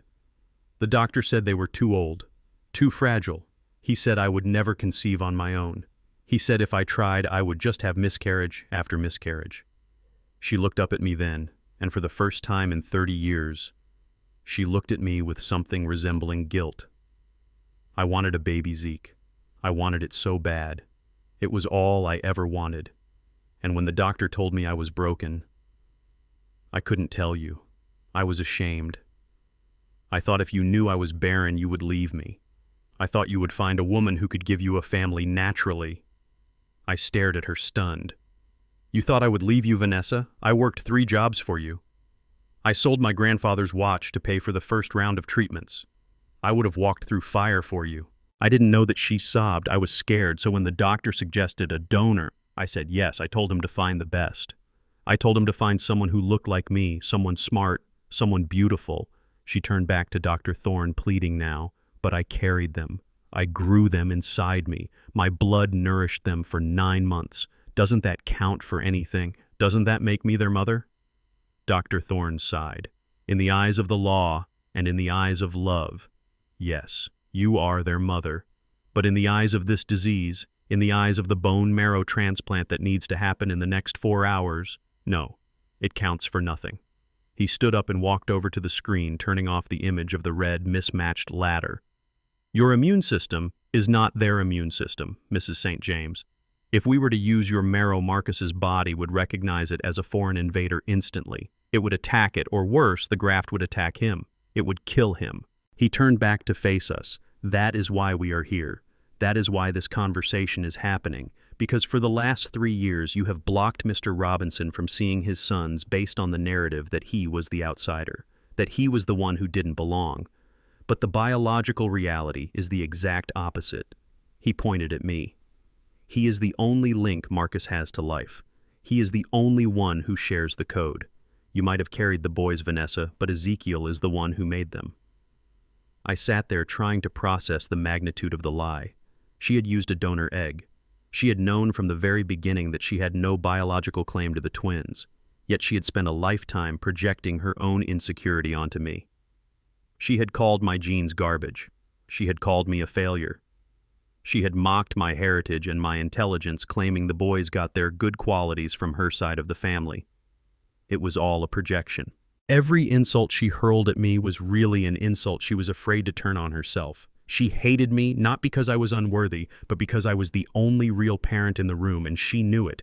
She had to destroy me to feel secure in her own counterfeit motherhood. And then a darker thought hit me. "Wait," I said, my voice cutting through her sobs. "If you used a donor egg, and I provided the sperm..." I looked at her, and the pieces of the puzzle slammed into place with the force of a sledgehammer. "That's why you got full custody, isn't it?" Vanessa flinched. "You knew," I said, standing up. My legs felt heavy, but my rage was lifting me up. "You knew that if the court found out the truth that I was the biological father and you were essentially a surrogate who had no genetic relation, you might lose. So you painted me as a monster. You invented the abuse, you invented the anger issues. You had to make me look dangerous so the judge wouldn't look too closely at the DNA. I didn't..." She stammered, but her eyes gave her away. She was terrified. "You destroyed my life," I said, my voice rising. "You took my sons away. You let them grow up thinking I was a deadbeat. You let them be ashamed of me. And all this time, you were the fraud." Vanessa buried her face in her hands, sobbing uncontrollably. The sound filled the small office, a pathetic, broken noise that offered no comfort. Dr. Thorne watched us for a moment, then checked his watch. "Mr. Robinson," he said quietly, "I am sorry for the pain this revelation has caused, but we are running out of time. The conditioning chemotherapy needs to start within the hour if we want to harvest your marrow tomorrow morning. We need to move." I looked at the weeping woman in the chair, the woman who had been my wife, the woman who had been my tormentor. I felt a strange hollowness in my chest. I didn't hate her anymore. Hate requires respect, and I had none left for her. I just pitied her. She had built a castle on a foundation of lies, and now the tide had come in. I turned to the doctor. "Let's go," I said. "My son is waiting." I walked toward the door. I didn't look back at Vanessa. I left her there with her expensive handbag and her shattered truth. She had the money. She had the mansion. She had the social status. But in that room with the cold blue light of the computer screen fading to black, she had nothing. She was just a stranger who had borrowed a life she didn't own. And I was the father who was going to take it back. The room spun. Not literally, but the ground beneath my feet felt like it had dissolved into quicksand. I looked at the woman sitting across from me. Vanessa. The woman I had shared a bed with for 15 years. The woman who had screamed in labor while I held her hand. The woman who had nursed our children. Dr. Thorne's words were still hanging in the air, heavy and suffocating. A donor egg. I tried to speak, but my throat was dry as dust. I looked at the doctor, searching for a sign that this was a mistake, a cruel joke. But his face was stone. He wasn't joking. He was solving a medical puzzle, and the final piece was a betrayal so deep it eclipsed everything else. "Wait," I finally managed to whisper. My voice sounded foreign to my own ears. "You are saying—" She used someone else's egg? Dr. Thorne nodded slowly. "Biologically, yes. In cases where the mother has viable uterus function but compromised ovarian reserve donor oocytes are used. The sperm fertilizes the donor egg in the lab, and the resulting embryo is implanted in the carrying mother. The child grows inside her, but the genetic blueprint, the eyes, the hair, the blood type, the immune system comes from the egg donor and the father." He looked at Vanessa. "In this case, Mrs. St. James, you provided the womb. You provided the environment, but you did not provide the seed." Vanessa let out a scream. It wasn't a word. It was a raw, primal sound of denial. She slammed her hands onto the mahogany desk, knocking over a cup of pens.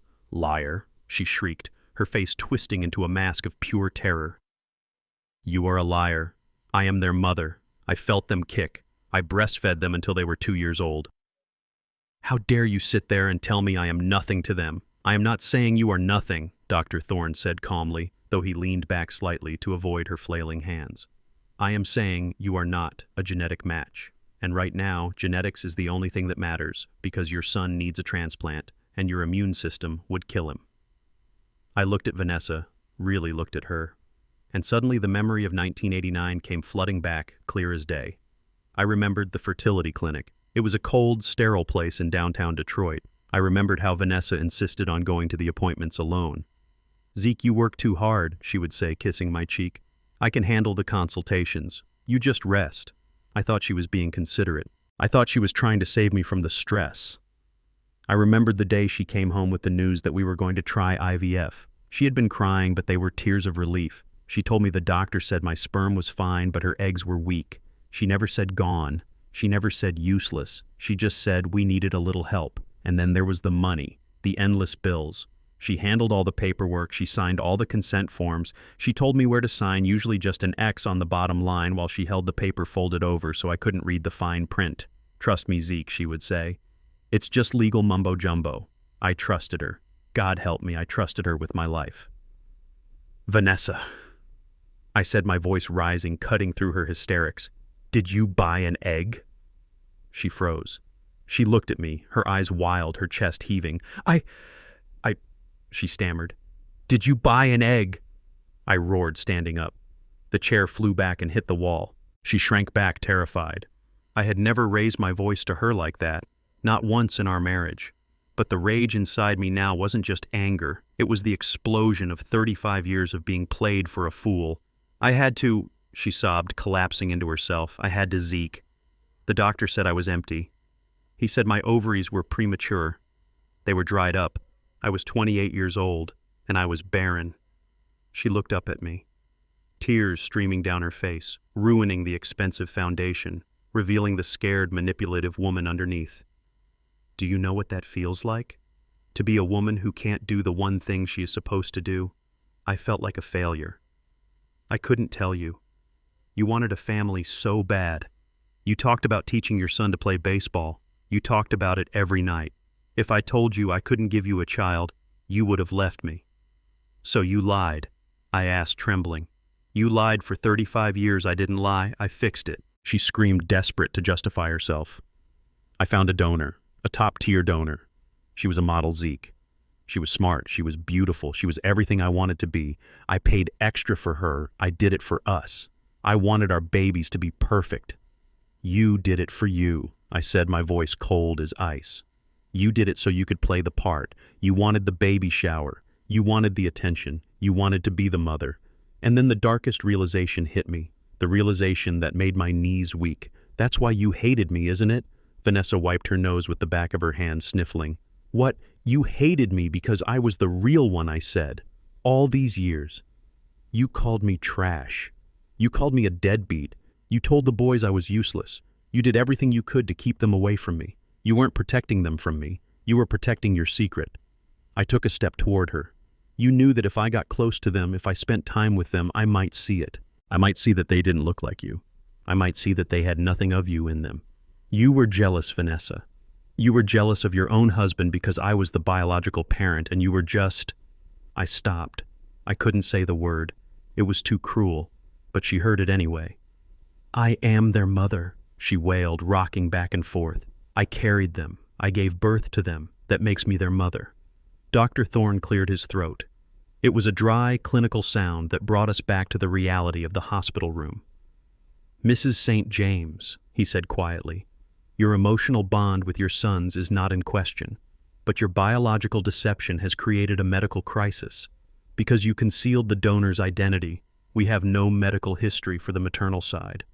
We don't know what diseases she might have carried. We are flying blind." He looked at the computer screen. "But we have the father.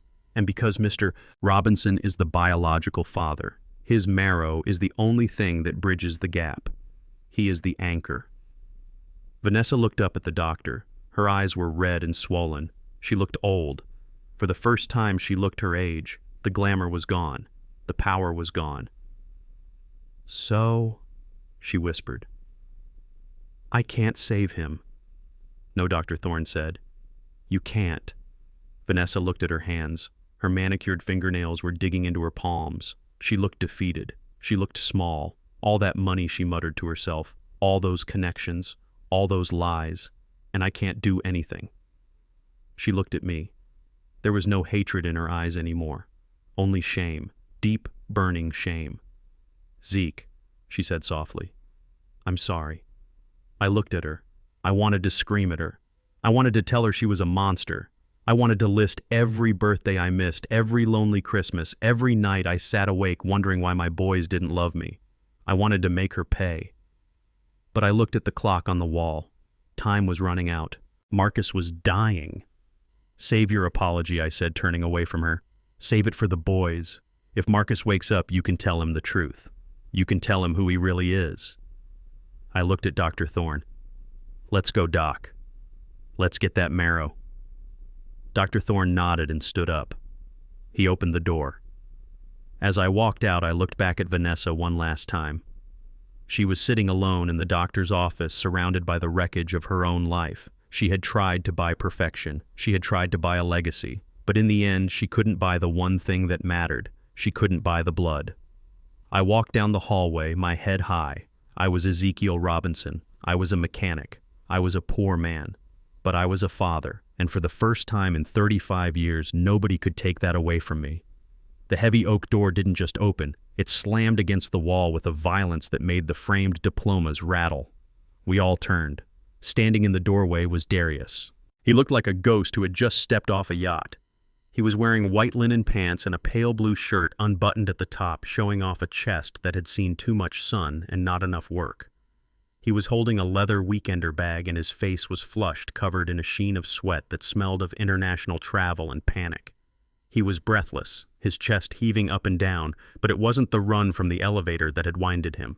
It was what he had heard from the hallway. The door had been thin enough. The screaming had been loud enough. Darius stood there, his eyes wide, darting from the weeping woman in the chair to the doctor, and finally landing on me. For years, Darius had looked at me with the same sneer his mother wore. He had looked at me like I was a stain on the family portrait. But today there was no sneer. There was only the hollow, terrified look of a child who wakes up in a house that isn't his own. He dropped his bag. It hit the floor with a heavy thud, the sound of a gavel ending a trial. "Mom," he whispered. His voice was cracked dry. Vanessa looked up. Her face was a ruin of mascara and tears. She reached out a trembling hand toward him, desperate for an ally, desperate for someone to validate the lie she was drowning in. "Darius, baby," she sobbed. "You're here. Thank God. Don't listen to them. They are trying to confuse us. They are trying to hurt me." Darius didn't move toward her. He took a step back as if she were contagious. "I heard you," he said.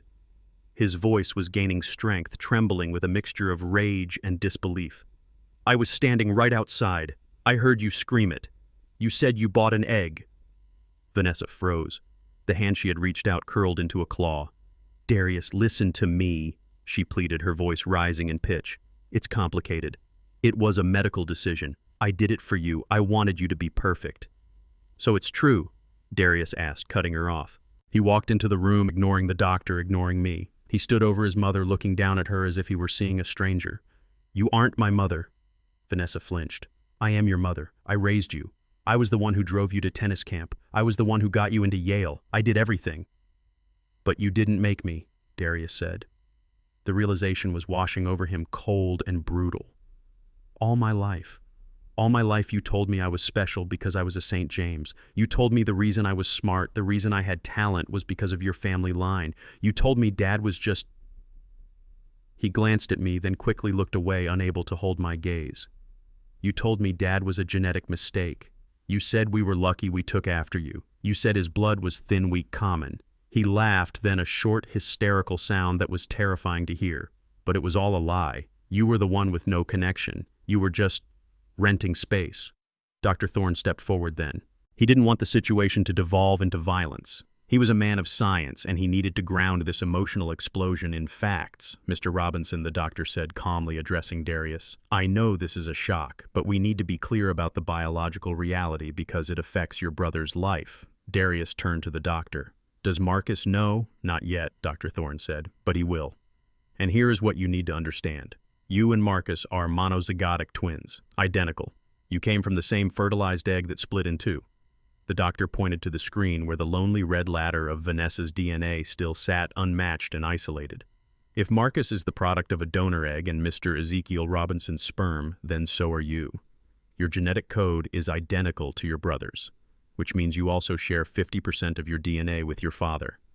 Dr. Thorne paused, letting the weight of the next sentence build.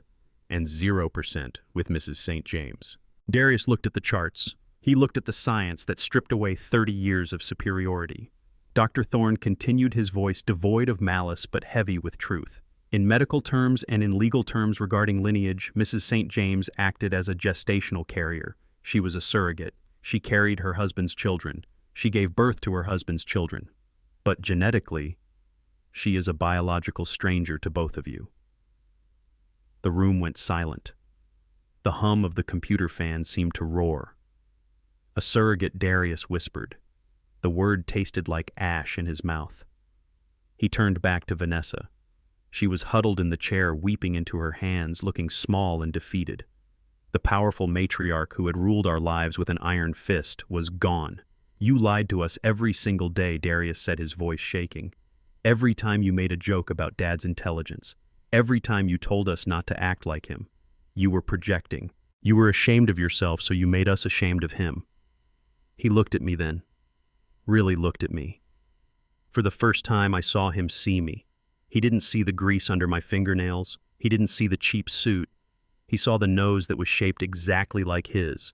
He saw the set of the jaw that mirrored his own. He saw the source. I stood there feeling a pain in my chest that had nothing to do with my heart condition. It was the pain of seeing my son's world collapse. I wanted to hug him. I wanted to tell him it was okay, but I knew I couldn't. Not yet. We were strangers who shared blood, and that gap couldn't be bridged with a single hug. Darius, I said softly. He didn't answer. He just stared at me, his eyes filling with tears. I flew back. He choked out, turning his attention back to the doctor, desperate to find a purpose, desperate to do something that felt real. I flew back to give my marrow. I'm the match, right? I'm the identical twin. I'm the perfect match. Doctor. Thorne nodded. Yes, you are a perfect match. A 10 out of 10. Then take it, Darius said, his voice urgent. Take it now. I don't want to talk anymore. I don't want to think anymore. Just put me under and take it, weakened Dr. Thorne said.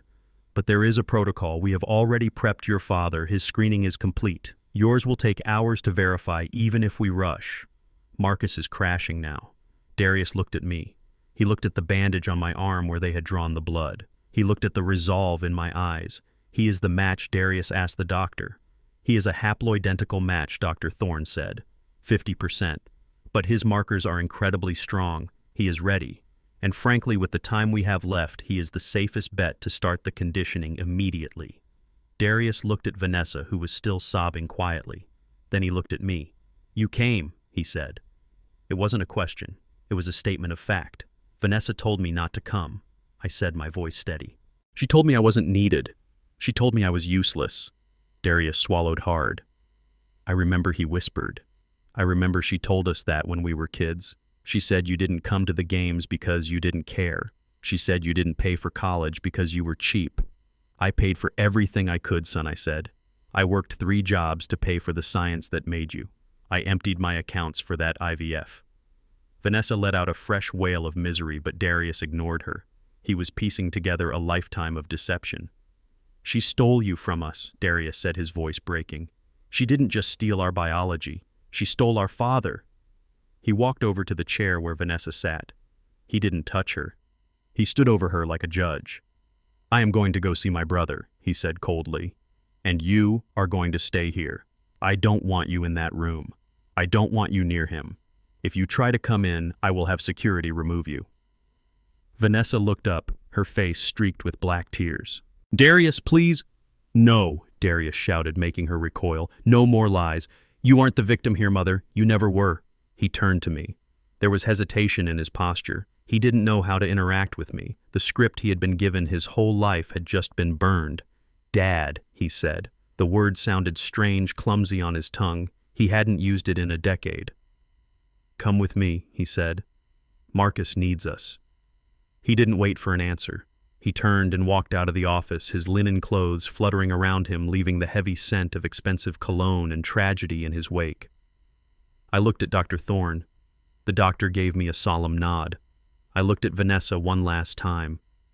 She was curled into a ball, a woman who had tried to curate a perfect life and had ended up with nothing but an empty frame. I walked out of the room. I followed my son down the hallway. He walked with my stride. He had my shoulders. He had my blood. And for the first time in his life, he knew it. The walk to the ICU felt different this time. I wasn't walking alone. I was walking with the other half of the miracle I had paid for with sweat and sacrifice. We were a front. We were a line of defense, and we were going to save the third part of us, no matter what it took. Darius had his hand on the doorknob. He was halfway out of the room, ready to run toward his brother, ready to escape the suffocating air of that office. But he didn't leave. He stopped. His shoulders stiffened under that expensive linen shirt. He stopped because the sound of weeping behind him had ceased abruptly. It was like someone had flipped a switch. 1 second, Vanessa was a sobbing, broken heap in the chair, begging for understanding. The next second, the room was deadly silent. There were no sniffles. There was no trembling. I watched her. I watched the woman I had once worshipped. She slowly lowered her hands from her face. Her eyes were red, yes. Her mascara was smeared down her cheeks in jagged black lines. But the eyes themselves, they were dry. And they were hard. The fear was gone. The desperation was gone. In their place was something cold and sharp, something that looked terrifyingly familiar. It was the look she used to give waiters when they brought the wrong wine. It was the look she gave me when I came home with grease on my shirt. It was the look of absolute, unadulterated contempt. She realized the game was over. She realized that the tears hadn't worked. Darius hadn't rushed to her side. He had looked at me, the mechanic, the failure, with awe. He had called me Dad. And that one word had snapped the last thread of Vanessa's control. If she couldn't be the victim, she would be the tyrant. If she couldn't be loved, she would be feared. She stood up. She didn't use the desk for support this time. She stood up straight, smoothing the wrinkles in her pantsuit with a sharp, aggressive motion. She looked at Darius's back, then she turned her gaze to me. So she said. Her voice wasn't shaking anymore. It was low, steady, and filled with venom. You think you won, don't you, Ezekiel? I didn't answer. I just held her gaze. You think because you provided a cup of fluid 35 years ago, you are suddenly the father of the year? She let out a dry, humorless laugh. Don't make me sick. You are nothing. You are a biological necessity, nothing more. A donor, a tool I used because I couldn't afford the anonymous sperm bank fees at the time. Vanessa, Darius shouted, spinning around from the door. His face was pale, his eyes wide with horror. Stop it. She ignored him. She stepped toward me, her finger jabbing the air. Look at you, she spat. You are wearing a suit that smells like mothballs. Your hands look like leather. You have nothing to offer those boys. Do you really think biology matters? Do you really think a few strands of DNA make a parent? She hit her own chest with her fist. I made them, she screamed. Me, I curated them. Who do you think paid for the private tutors when they were struggling in math? Me. Who paid for the tennis lessons, the piano lessons, the trips to Paris so they could be cultured? Me. Who pulled strings to get them into Yale? Me. She took another step, invading my space, her perfume cloying and suffocating. You gave them sperm, Ezekiel. That's the cheap part. That's the easy part. Any dog in the street can breed. But I gave them a life. I gave them a name that opens doors. I gave them a future. I took the raw material you provided, which was average at best, and I polished it until it shined. I turned your blue-collar potential into white-collar success. I stood there letting her words wash over me. For years, these insults would have cut me to the bone. For years, I believed her. I believed I was less than her because my paycheck was smaller.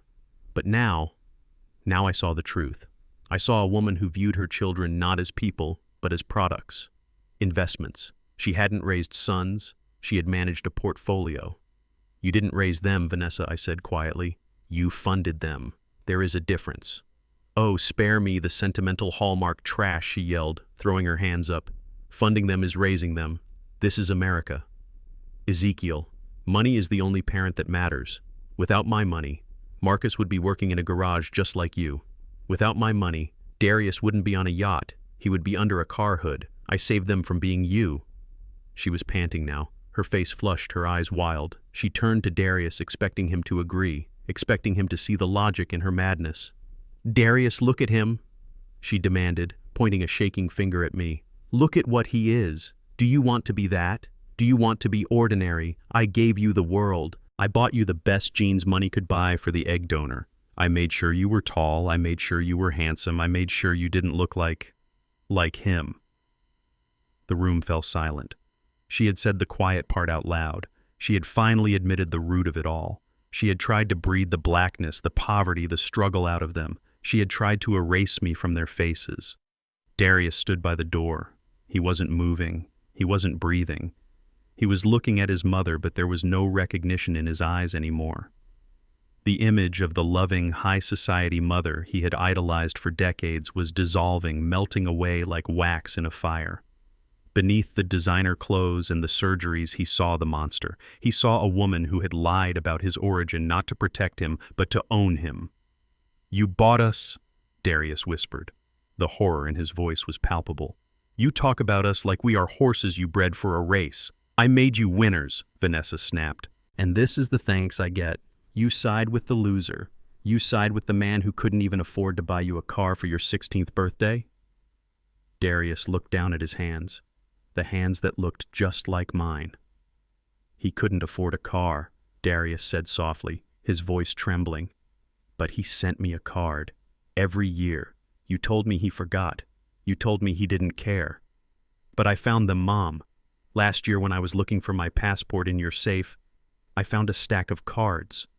Unopened. Vanessa froze. Her mouth opened, but no sound came out. He wrote to us. Darius said, looking up at her with tears streaming down his face. He wrote to us every month, and you hid them. You stole his words, you stole his love, and you replaced it with money. He shook his head slowly. I don't want your money anymore, he said. I don't want your status. It's fake. It's all fake. You aren't my mother. A mother doesn't buy her children. A mother doesn't lie to them about who they are. Darius turned his back on her. It was a slow, deliberate movement. He put his hand on the doorknob again. I am going to be with my father, he said. My real father. Vanessa gasped. No, you can't. Darius, come back here. I control your trust fund. I control your stocks. If you walk out that door, I will cut you off. Do you hear me? I will leave you with nothing. Darius didn't look back. He opened the door.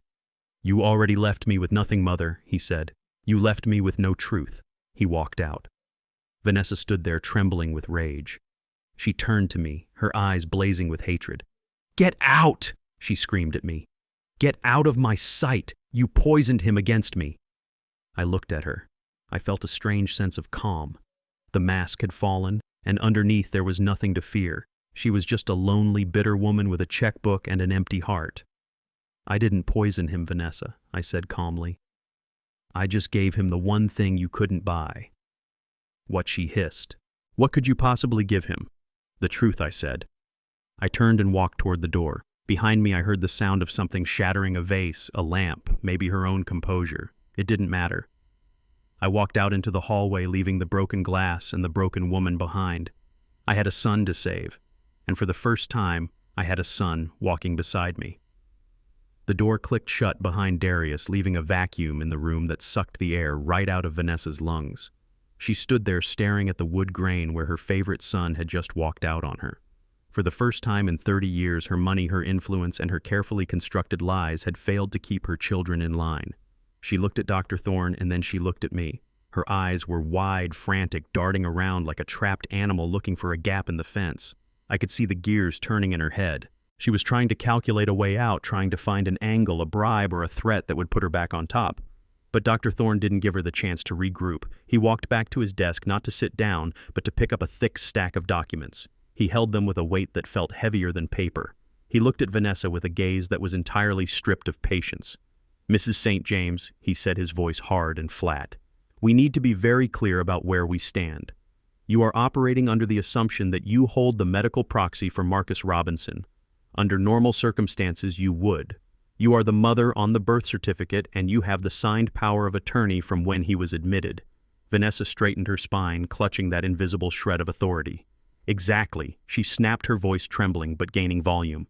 "I am his proxy. I make the medical decisions, and I am telling you that I do not authorize this man to touch my son. I do not authorize a transplant from him or Darius until I have spoken to my lawyers. We will find another donor." Dr. Thorne slammed the file down on the desk. The sound cracked like a whip. "There is no other donor," he shouted, losing his professional cool for the first time, "and there is no time for lawyers. Your son is an active failure, Mrs. St. James, and as for your legal standing, let me educate you on hospital policy regarding biological fraud." He pointed a finger at her, and she flinched. "You knowingly falsified medical history. By concealing the use of a donor egg, you blinded this medical team. You compromised patient care. You hid genetic data that we needed to treat him effectively. In the eyes of this hospital's ethics board, that negligence voids your current standing as a decision-maker in this specific crisis." Vanessa gasped. "You can't do that. I will sue this entire building into dust." "You can try," Dr. Thorne said, his voice dropping to a low, dangerous growl. "But right now, we are operating under emergency protocol for an incapacitated patient. When the primary proxy is deemed unfit or compromised due to conflicting interests, and lying about biological relation is a massive conflict of interest, the decision-making power reverts to the next immediate biological kin." He turned his body away from her. He looked at me. "Ezekiel," he said, using my first name for the first time. "According to the DNA test I just ran, you are the only confirmed biological parent in this room. You are the only person who shares blood with the patient. You are the source. Under the law of lineage and emergency guardianship, you are the one who calls the shots right now." I felt a shiver run down my spine. It wasn't fear. It was the sudden heavy weight of responsibility. For 3 decades, I had been told I had no rights. I had been told I was a visitor in my own children's lives. And in the span of 10 minutes, the universe had flipped the table. "So, Doctor," Thorne continued, holding out a pen to me, "the question is not what Mrs. St. James wants. The question is what you want. Do we proceed with the transplant?" I reached for the pen. My hand was steady. "Yes," I said. "We proceed." "No!" Vanessa screamed. She lunged forward, trying to grab the papers off the desk. "You can't! He's trying to kill him! He's trying to steal him!" But before she could touch the documents, a hand shot out and grabbed her wrist. It wasn't me. And it wasn't the doctor. It was Tiffany. My daughter-in-law, the woman who had looked at me like I was a cockroach less than an hour ago, was standing between Vanessa and the desk. Her grip on Vanessa's wrist was tight, her knuckles white. Tiffany wasn't looking at the floor anymore. She was looking at her mother-in-law, and the look on her face was pure, unadulterated survival instinct. Tiffany was a social climber. I knew that. She loved the lifestyle Marcus gave her. She loved the penthouses and the parties. But right now she realized something very simple. If Marcus died, the lifestyle died. If Marcus died, she was just a widow with a mountain of debt and a mother-in-law who was being exposed as a fraud. But if Marcus lived, if Marcus survived this, she needed to be on the winning side. And for the first time in history, the winning side wasn't Vanessa St. James. It was the mechanic in the cheap suit. "Let go of the papers," Vanessa Tiffany said. Her voice was sharp, cutting through the hysteria. Vanessa looked at her, shocked. "Tiffany, what are you doing? Let go of me. We have to stop this." "Stop what?" Tiffany hissed, shoving Vanessa's hand away. "Stop saving my husband. Stop saving your son. Are you insane? Did you not hear the doctor? Marcus has hours left. Hours. And you are worried about your ego. It's not ego, Vanessa cried. It's principle. That man is the only reason Marcus might wake up tomorrow, Tiffany screamed, stepping into Vanessa's face. She looked fierce. The veneer of the polite society wife had cracked, revealing a woman who was terrified of losing everything. Tiffany turned to me. Her eyes were wet, but they were calculating. She looked at the pen in my hand. She looked at the doctor. Then she looked back at Vanessa, who was shrinking against the bookshelf. You lied to us, Tiffany said to Vanessa, her voice shaking with rage. You lied to Marcus. You told me his father was a deadbeat. You told me his genes were bad. We were terrified of having kids because you told us Marcus carried some terrible hereditary weakness from his father. We put off starting a family because of your lies. She took a breath, pointing a finger at Vanessa. But it was you. You were the lie. You aren't even his mother. You're just the vessel. And now you want to let him die rather than admit you lost control. Tiffany turned her back on Vanessa. She looked at me. There was a pause. A heavy, pregnant pause where 30 years of classism and insults hung in the air between us. She knew she had treated me like trash in the hallway. She knew she had blocked me from the wedding. She knew she was guilty. But she also knew who held the power. She stepped toward me.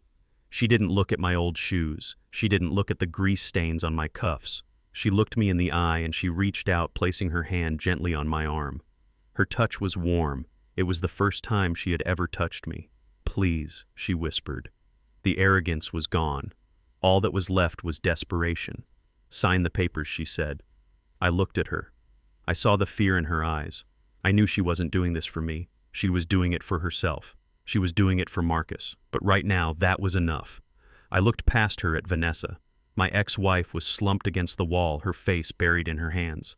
She was beaten. The Queen of New York had been dethroned by a blood test and a daughter-in-law who knew which way the wind was blowing. I looked back at Tiffany. Move her, I said. My voice was low, but it filled the room. Tiffany didn't hesitate. She turned back to Vanessa. Mom. She stopped herself.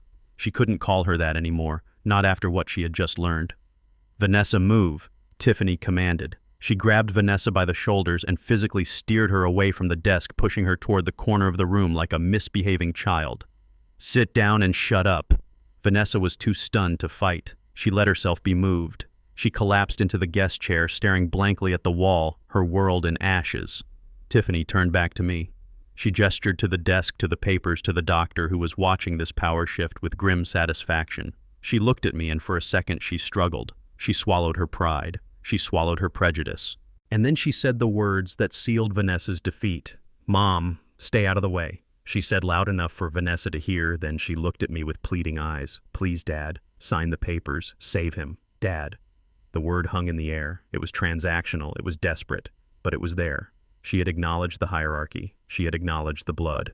I walked to the desk. I picked up the pen. It felt light in my hand, but the ink it laid down was permanent. I looked at Dr. Thorne. Where do I sign? I asked. The doctor pointed to the line at the bottom of the page. Right there, Mr. Robinson. This authorizes the emergency conditioning chemotherapy for Marcus and the immediate harvesting of marrow from you. It also grants you temporary medical guardianship until the patient regains consciousness. I pressed the pen to the paper. I wrote my name, Ezekiel Robinson. The letters were jagged, written by a hand that had held pneumatic drills and heavy wrenches for half a century. But they were strong. They were indelible. I put the pen down. It's done, I said. Dr. Thorne grabbed the file instantly. Thank you. I'll alert the team. We prep you in 10 minutes. He rushed out of the room. I stood there for a moment. Tiffany was weeping softly now, leaning against the desk, the adrenaline leaving her body. Vanessa was silent in the corner, a ghost in her own life. I walked over to Tiffany. I didn't hug her. We weren't there yet. Maybe we never would be. But I stood next to her. He's gonna make it, I told her. She looked up at me, wiping her eyes. She nodded. I know, she said, because he's a fighter. Like you. She didn't mention Vanessa. She didn't look at her.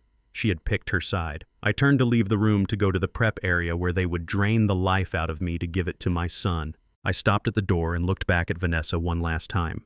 You can stay here, Vanessa, I said, or you can go home. It doesn't matter anymore. You can't buy your way into this room. This room is for family. I walked out into the corridor. The hospital lights seemed brighter now. The air seemed cleaner. I was 73 years old. I was broke. I was tired. But as I walked toward the operating theater, I felt 10 feet tall. I was Dad. And that was the only title that mattered. The hospital gown they gave me was thin and open at the back. It was a humiliating garment designed to strip away your dignity and leave you shivering in the cold, processed air of the operating theater. But as I lay on that narrow table, staring up at the blinding white lights, I didn't feel humiliated. I felt like a soldier putting on his armor. The nurses moved around me in a blur of blue scrubs, their voices muffled behind masks, adjusting monitors and checking IV lines. They looked at me with a mixture of professional detachment and hidden pity. They saw an old man, 73 years of broken bones and scar tissue, about to undergo a procedure that would bring men half my age to their knees. They told me the anesthesia would put me under, that I wouldn't feel a thing. But I told the anesthesiologist to keep it light. I didn't want to disappear. I wanted to be present. I wanted to know the exact moment my life left my body and went to save his. "Turn me over, Mr. Robinson," the surgeon said gently. I rolled onto my stomach, exposing my hip.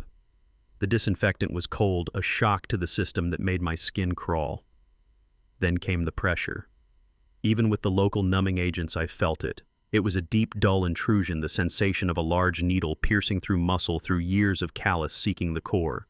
When they hit the bone, my body jerked involuntarily. It wasn't sharp pain like a cut. It was a heavy, sickening ache that vibrated through my entire skeleton. It felt like someone was trying to pull the soul right out of my pelvis. I gritted my teeth, clamping my jaw shut so tight I thought a molar might crack. I focused on a spot on the floor, a single scuff mark on the pristine tile. I didn't scream. I didn't whimper. I breathed. In through the nose, out through the mouth. The same way I breathed when I was double shifting at the plant. The same way I breathed when Vanessa served me the divorce papers. Pain is just information, I told myself. Pain means you are alive, and today, pain means Marcus is going to live. As the surgeon began the aspiration, pulling the thick red marrow from my bones, the room started to swim. The physical agony was there, radiant and demanding, but my mind drifted away from it. It traveled back 25 years to a cracked pavement driveway in front of a house I used to call home. I was 35 then. Marcus was 7. He was standing next to a blue bicycle that was slightly too big for him. He was trembling, his little knuckles white as he gripped the handlebars. He was terrified of falling. "Daddy, don't let go," he had pleaded, looking up at me with those big, dark eyes. My eyes. "I won't let go until you're ready." I promised, my hand firm on the back of the seat. We started moving. His legs pumped the pedals, clumsy at first, then finding a rhythm. I ran beside him, my work boots slapping against the concrete, my back bent, my hands stabilizing him. I could smell the autumn leaves and the exhaust from the passing cars. I could hear his breathing, fast and shallow. "Faster. Marcus, keep pedaling," I shouted, laughing. He picked up speed. The wobble in the front wheel smoothed out. I felt the momentum shift. He wasn't leaning on my hand anymore. He was balancing on his own. "I'm doing it, Dad. I'm doing it," he yelled, his face splitting into a grin that outshone the sun. I let go. Just for a second. I let him fly. And then the front door of the house flew open. Vanessa stormed out onto the porch, her face twisted in panic. "Ezekiel." "What are you doing?" she screamed. "He's going to fall. He's going to get hurt. Stop him immediately." Her voice startled Marcus. He looked back at the house, lost his focus, and the bike swerved. He went down hard, scraping his knee on the asphalt.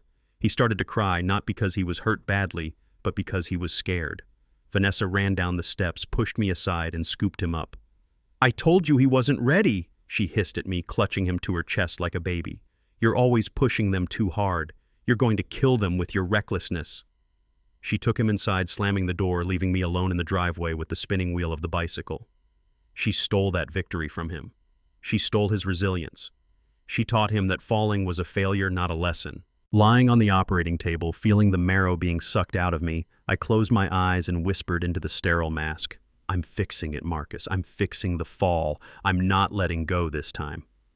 While I was lying there, giving pieces of myself to the sun, she tried to claim another surgery was happening in the waiting room, but this one didn't involve anesthesia. It involved the raw, jagged cutting of the truth. Darius told me about it later. He told me every word because he needed to purge the poison from his system. Darius had walked back into the waiting room not to sit down but to corner the woman who had orchestrated this entire tragedy. Vanessa was sitting alone, picking at a loose thread on the sofa, looking like a queen in exile. When she saw Darius, she straightened up, trying to summon the old authority. "Where is your father?" she asked, her voice brittle. "He's doing what you couldn't," Darius replied, standing over her. "He is giving bone marrow. He is enduring pain right now to fix your lie." Vanessa flinched. It wasn't a lie, Darius. It was a choice. A parenting choice. Darius laughed, a harsh sound. "A choice. You chose to buy an egg from a stranger because you were ashamed of your own infertility. Fine. That is sad, and I could almost forgive it. But that's not all you did, is it?" He sat down opposite her, leaning in close. "I saw the donor file, Mom. I made Dr. Thorne show me the non-identifying details before I came back out here." Vanessa went pale. "You had no right." "I had every right," Darius shouted. "It's my DNA. It's my face. And you know what I saw." He lowered his voice to a whisper that was more terrifying than a scream. The donor wasn't just healthy. She wasn't just smart. She was specific. Brazilian model. Green eyes, light skin, wavy hair. Vanessa looked away, refusing to meet his eyes. "You didn't just want a baby," Darius said, his voice trembling with disgust. "You wanted a designer accessory. You went shopping for traits that would erase Dad. You wanted to dilute him. You wanted us to come out with light eyes and good hair so you could parade us around your country club and pretend we weren't really black. You wanted us to be exotic, not African." Vanessa slammed her hand on the armrest. "So what if I did?" she hissed, her facade finally breaking, revealing the ugly truth underneath. "Do you know how hard it is? Do you know how people look at you? I wanted you to have an advantage. I wanted you to fit in. I paid $50,000 for that egg because I wanted you to be beautiful." She looked at Darius with genuine confusion, as if she expected him to thank her. "I was trying to breed the struggle out of you," she said. "I was trying to give you a step up." Darius stared at her. The silence stretched between them, heavy and suffocating. "And that is the greatest joke of all, isn't it?" Darius said quietly. "You spent $50,000. You picked the perfect light-skinned model. You tried to engineer us." He pointed to his own face. The dark skin, the broad nose, the deep brown eyes. "And look at us, Mom. Look at Marcus. We don't look like a Brazilian model. We don't have green eyes. We look exactly like Ezekiel Robinson." He leaned back, a bitter smile playing on his lips. "Dad's genes were stronger. His blood was stronger. You tried to wash him out of us with money and science, but he survived. He dominated. Every time you looked at us for 30 years, you had to see his face staring back at you. That must have killed you." Vanessa began to cry. Not the fake tears from the office, but real tears of frustration. It drove her mad. She had tried to curate a masterpiece, and nature had overruled her. "It wasn't fair," she whispered like a petulant child. "It wasn't fair. I paid for perfection." "You got perfection," Darius said, standing up. "You just didn't recognize it because it looked like the man you hated." He turned his back on her. "I'm going to go wait for my father," he said. "You can stay here and mourn your investment." Back in the operating room, the machine beeped. The surgeon placed a hand on my shoulder. "We are done, Mr. Robinson. We got what we needed. It's a good harvest, very rich." I tried to nod, but my body was heavy, weighed down by the lead blanket of exhaustion. They moved me onto a gurney. My hip felt like it had been shattered, a throbbing center of agony that radiated down my leg. But as they wheeled me out, I saw the bag. It was hanging on an IV pole, swaying gently with the movement of the gurney. A bag of dark red fluid. My marrow. My essence. It was leaving me and going to him.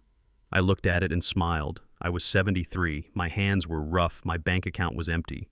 But in that bag was the most valuable thing in the world. It was the truth, and the truth was on its way to set my son free. The recovery room was a blur of beige walls and beeping monitors. When I woke up from the anesthesia, the first thing I felt was the ache in my hip.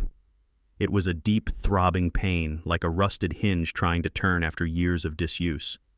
The nurse told me to stay in bed to rest, to let the heavy drugs wear off. She said I had given a lot of marrow for a man of my age, that my body needed time to rebuild what I had lost. But I didn't care about my body. I didn't care about the bruising or the stiffness. I only cared about the bag of red gold they had taken from me. I needed to see where it went. I needed to see if it worked. I forced myself up.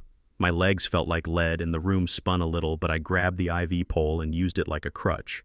I ignored the protests of the orderly who tried to wheel me back to my room. I told him I wasn't going to a room. I was going to my son. I walked down that hallway, every step a battle against gravity and exhaustion, until I reached the glass wall of the ICU. And there he was, Marcus. He looked small in that big bed surrounded by tubes and wires, his skin pale and translucent.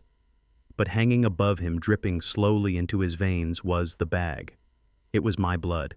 It was my life, drop by drop, entering his body, hunting down the sickness, and replacing it with the strength of a survivor. I sat down in the hard plastic chair in the corner of his room. It was uncomfortable. It dug into my back. But I didn't move. I watched the drip. 1 drop, 2 drops, 3. Each one was a prayer. Each one was a promise I was keeping 30 years late. Hours passed. The sun went down and the city lights of New York flickered on outside the window, painting the room in shadows. Vanessa wasn't there. She had retreated to the VIP lounge or perhaps gone home to consult with her lawyers, unable to face the reality of her defeat. Tiffany was there for a while, nervously checking her phone, but eventually she fell asleep on the sofa in the hallway, exhausted by the shifting tides of power. It was just the men. Me, Darius, and Marcus. Darius sat on the other side of the bed. He didn't speak. He just watched his brother breathe. Every now and then he would look at me. His eyes would trace the bandage on my arm, then the heavy dressing on my hip under the hospital gown. He looked at me with a mixture of curiosity and guilt, trying to reconcile the father he had been taught to despise with the man sitting in the chair, bleeding for his family. Sometime around 3 a.m, the rhythm of the room changed. The monitors beeped a little faster. Marcus stirred. His hand, which had been lying limp on the sheet, twitched. His eyelids fluttered, fighting against the heavy weight of the coma and the chemo. I leaned forward, ignoring the sharp stab of pain in my pelvis. "Marcus," I whispered. His eyes opened. They were glassy at first, unfocused, roaming the ceiling. Then they lowered. They scanned the room. They didn't find the perfectly coiffed hair of his mother. They didn't find the anxious face of his wife. They found me. I was slumped in the chair, wearing a hospital gown over my suit trousers, my face unshaven, my eyes red with fatigue. I must have looked like a wreck, but I was there. "Dad," he croaked. His voice was barely a sound, just a puff of air through dry lips. "I'm here, son," I said, reaching out to cover his hand with mine. My hand was rough, calloused, warm. "I'm right here." He blinked, trying to clear the fog. "What happened? Did it work?" Darius leaned in from the other side. "You made it, brother," he said softly. "You're alive." Marcus looked at Darius, then back at me. He looked at the bandage on my arm. He looked at the IV line running from my body earlier. Confusion knitted his brow. "You," Marcus whispered, looking at me. "You gave the marrow." I nodded. I tried to smile, but my lips were trembling. "I gave what I had, son. But Mom said..." Marcus paused, swallowing hard. "Mom said you weren't a match. She said your health was too poor. She said we were waiting for a donor from the registry." Darius let out a long, shaky breath. He stood up and walked to the foot of the bed. He looked older than he had yesterday. He looked like a man who had seen the world burn down and was trying to build a shelter from the ashes. "Mom lied," Marcus Darius said. His voice was steady, but I could hear the heartbreak underneath. "She lied about everything." Marcus tried to sit up, but he was too weak. "What do you mean? Where is she?" "She's not here," Darius said. "She couldn't be here, not after the truth came out." Darius looked at me, asking for permission to drop the bomb. I nodded slightly. It was his story to tell. It was their brotherhood that needed to heal. Marcus Darius continued gripping the footboard of the bed. "Dad didn't just give you marrow because he was a volunteer. He gave it to you because he was the only one who could.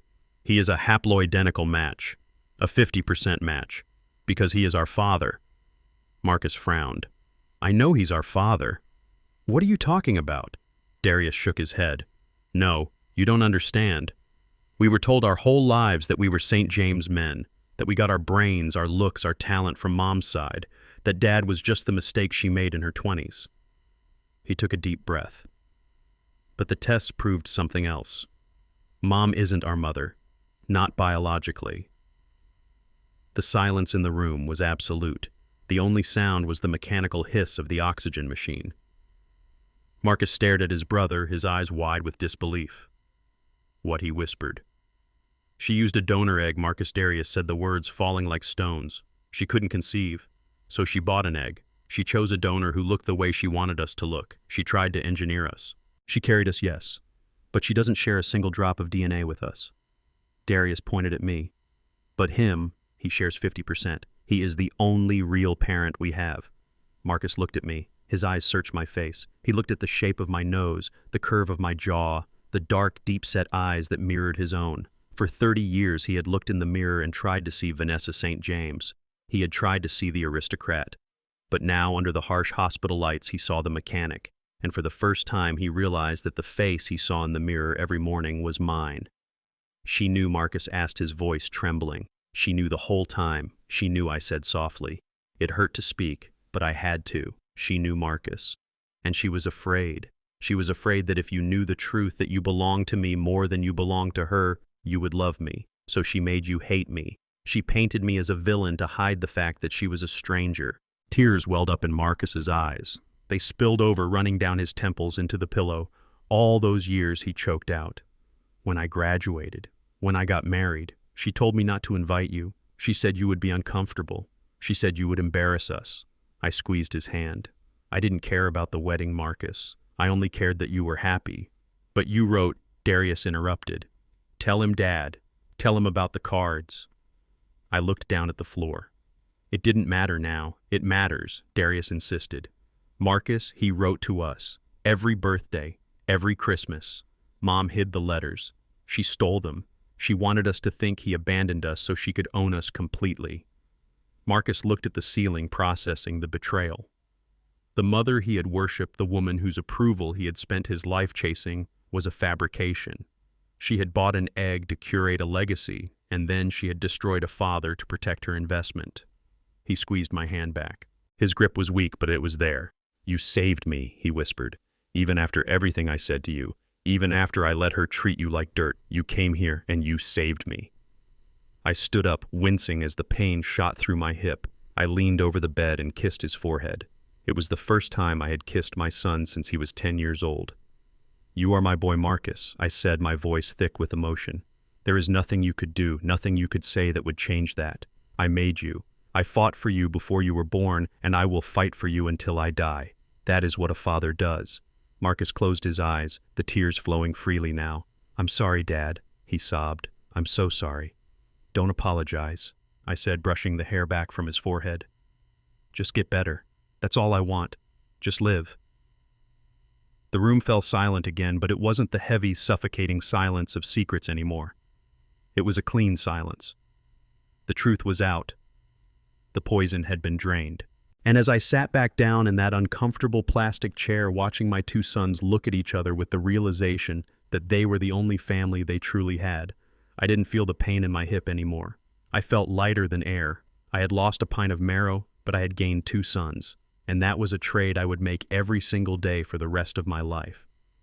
The night was long, but the dawn was coming. And for the first time in a long time, the Robinson men were going to face it together. The sun had barely risen over the Hudson River, casting a pale gray light into the hospital room where I sat watching my son sleep. My hip was throbbing with a dull, persistent ache, a reminder of the marrow I had given, but my heart felt lighter than it had in 30 years. I thought the war was over. I thought the truth had been revealed, the tears had been shed, and the enemy had retreated. I was wrong. Vanessa St. James did not know how to retreat. She only knew how to reload. The door to the recovery room didn't bang open this time. It opened with a smooth, ominous click. Vanessa walked in. She had changed her clothes. Gone was the disheveled pantsuit from the night before. She was wearing a fresh, sharp black dress, her hair pulled back in a severe bun, her face reapplied with a layer of makeup that looked like armor. She didn't look broken anymore. She looked dangerous, and she wasn't alone. Behind her walked a man who smelled like expensive cologne and litigation. He was holding a briefcase that probably cost more than my truck. This was Mr. Sterling. I recognized him. He was the shark who had represented her during our divorce. He was the man who had painted me as a violent, unstable failure in court 3 decades ago. And trailing behind them, looking uncomfortable and checking his watch, was Richard, her current husband. I didn't stand up. I couldn't have, even if I wanted to, not with my hip the way it was. I just looked at them. "What do you want, Vanessa?" I asked, keeping my voice low so as not to wake Marcus. Vanessa didn't answer me directly. She turned to Mr. Sterling and nodded.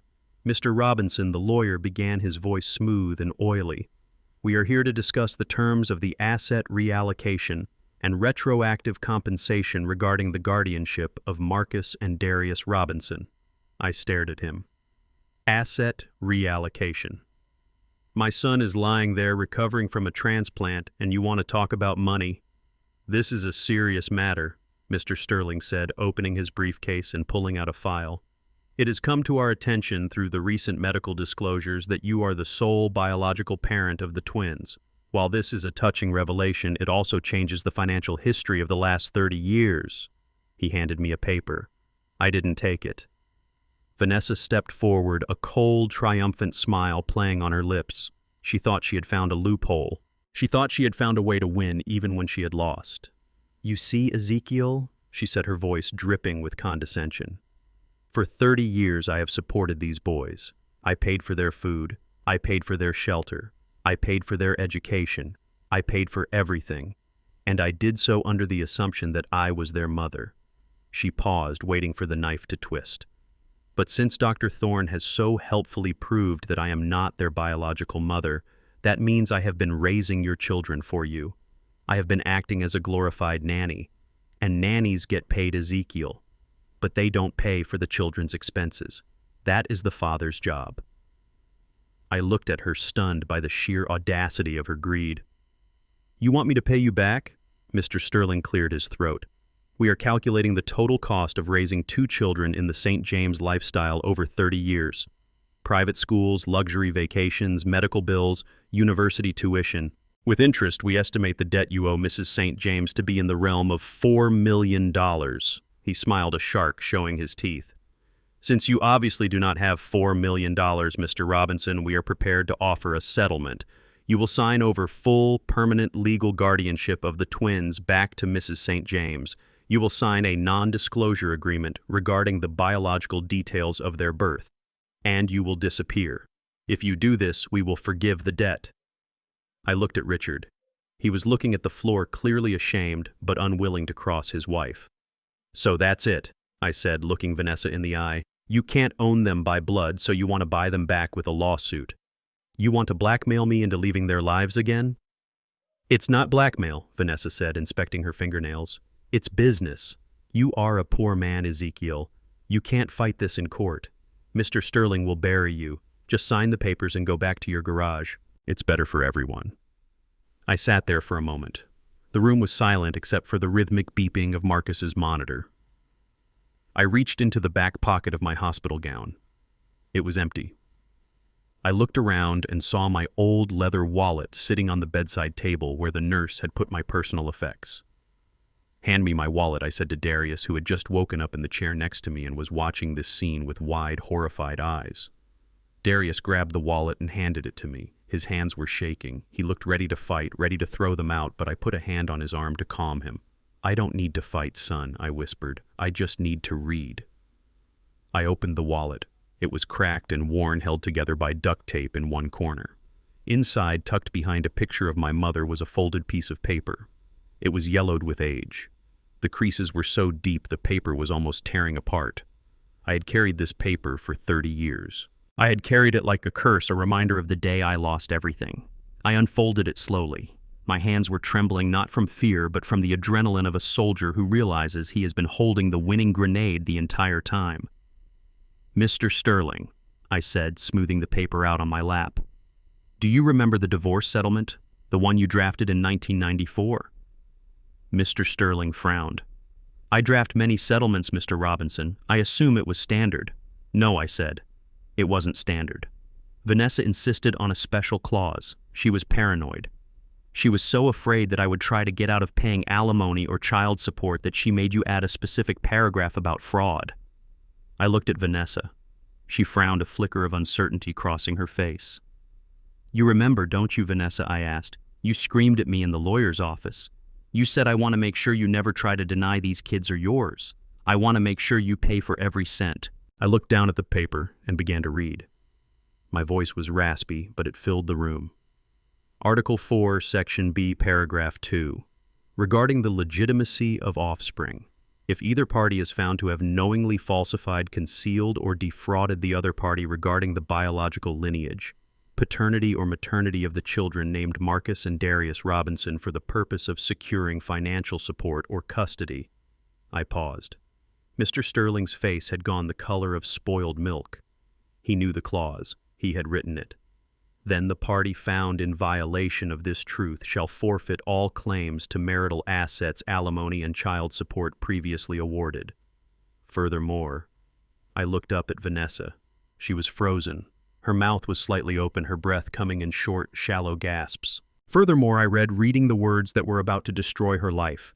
The violating party shall be liable for the repayment of all financial support received from the defrauded spouse plus punitive damages for emotional distress and marital fraud.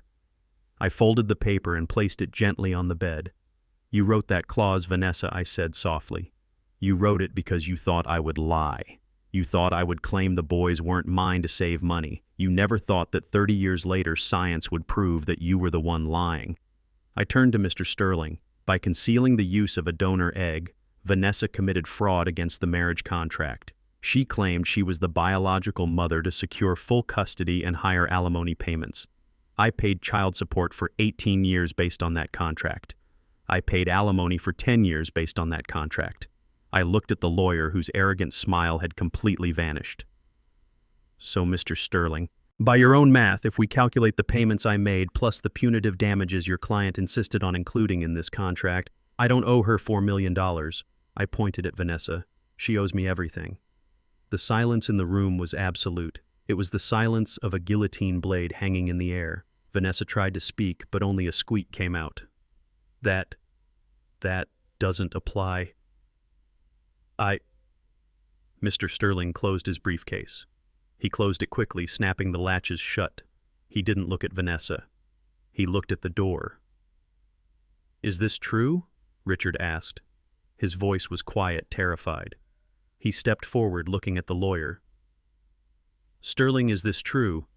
Does that clause exist?" Mr. Sterling adjusted his tie, sweat beading on his forehead. It was a standard protection clause at the time, Richard. Mrs. St. James insisted on it.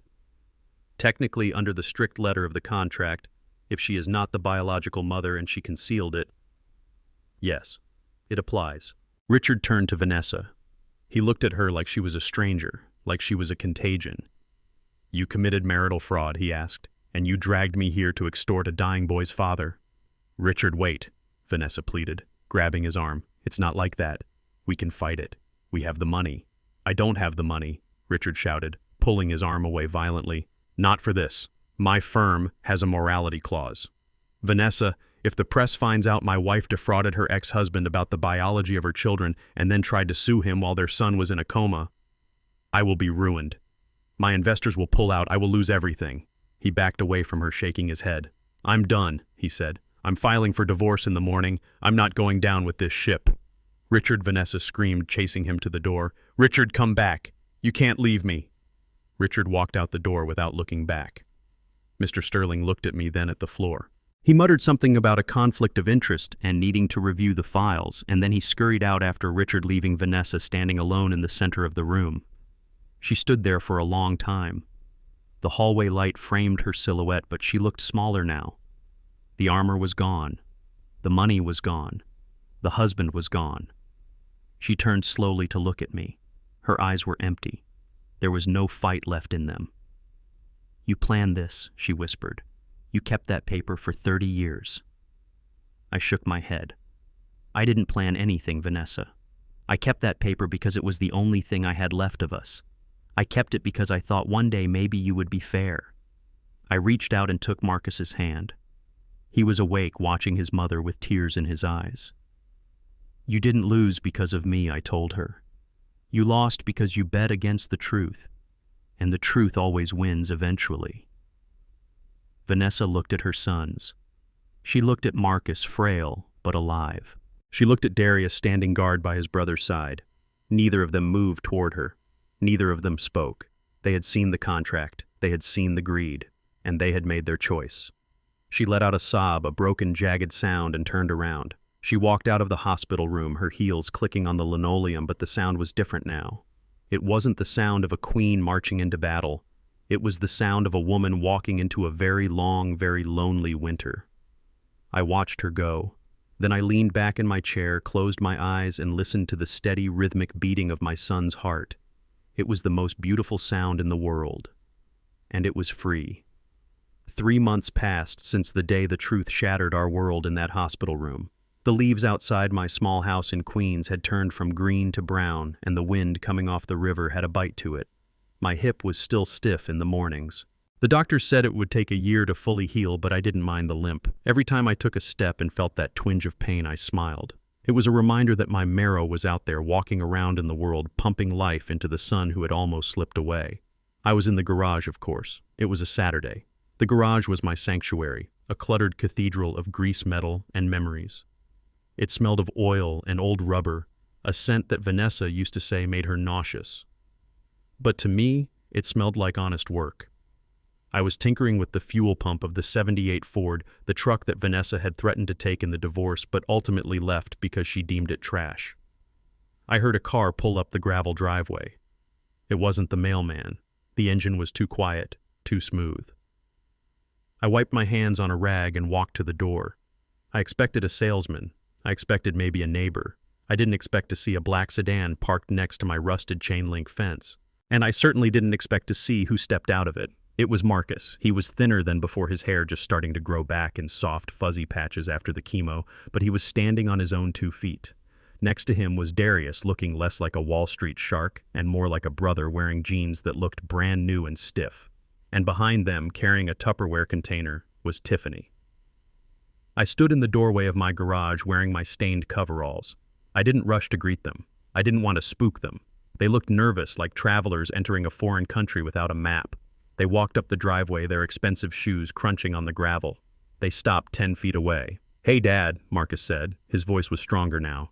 It sounded like mine. "Hey, son," I replied. I leaned against the doorframe. "You looking for directions?" Marcus smiled, a small, shy thing. "No. We were looking for lunch." Tiffany made a casserole. We thought you might be hungry." I looked at Tiffany. The last time I saw her, she was screaming at Vanessa to get out of the way. Today she looked different. She wasn't wearing the 6-inch heels, she was wearing flats. Her hair was pulled back in a simple ponytail. She looked at me, and then she looked down at the ground, a gesture of respect I hadn't seen from her in years. "I'm always hungry," I said, stepping back and opening the door wide. "Come on in." They walked into my house. It wasn't a mansion. The linoleum in the kitchen was peeling in the corner. The sofa was 20 years old. The TV was small, but it was warm. And everywhere you looked, there were pictures of them. Darius stopped at the mantelpiece. He picked up a framed photo of 2 little boys in baseball uniforms grinning with missing teeth. He ran his thumb over the glass. "You kept this?" Darius asked quietly. "Mom told us you threw all our stuff away when you moved out." I walked over to the fridge and pulled out a pitcher of iced tea. "I never threw anything away, Darius. I just waited for the owners to come back and claim it." We ate lunch at my small kitchen table. The casserole was good. It tasted like effort. We didn't talk about Vanessa. We didn't talk about the lawsuit or the millions of dollars she was now scrambling to pay back. That was a dead world. We talked about the Knicks. We talked about the weather. We talked about the traffic on the bridge. It was the small, awkward, beautiful talk of men learning how to be a family again. After lunch, Tiffany started clearing the table. I moved to help her, but she stopped me. "Sit down, Dad," she said softly. "I got this. You rest that hip." I looked at her. There was no mockery in her voice, no condescension. She was pouring water into the kettle to make hot tea. She moved around my cramped kitchen with a humility that suited her better than any designer dress. She had seen the edge of the cliff. She had almost lost her husband to a lie, and now she found comfort in the simple truth of dirty dishes and boiling water. I left her to it and walked out the back door to the garage. I needed air. I needed to touch something solid. A minute later, the screen door slammed. I didn't turn around. I knew who it was. The footsteps were heavy. Marcus walked up beside me. He leaned against the workbench, looking at the dismantled carburetor spread out on a blue shop towel. It was a complex mess of springs, valves, and gaskets. Most people looked at it and saw junk. "That's the heart of the engine, isn't it?" Marcus asked. I nodded. "The carburetor. It mixes the air and the fuel. Get the mixture wrong, the engine chokes. Get it right, and she sings." Marcus reached out and picked up a heavy wrench. He held it in his hand, weighing it. His hands were pale, his fingers long and slender piano player hands, Vanessa used to say. But as he gripped the steel, I saw the tendons flex. I saw the strength that had been dormant. "I never learned how to fix anything," Marcus said, staring at the tool. "Mom. She always just hired people. If a light bulb went out, we called a guy.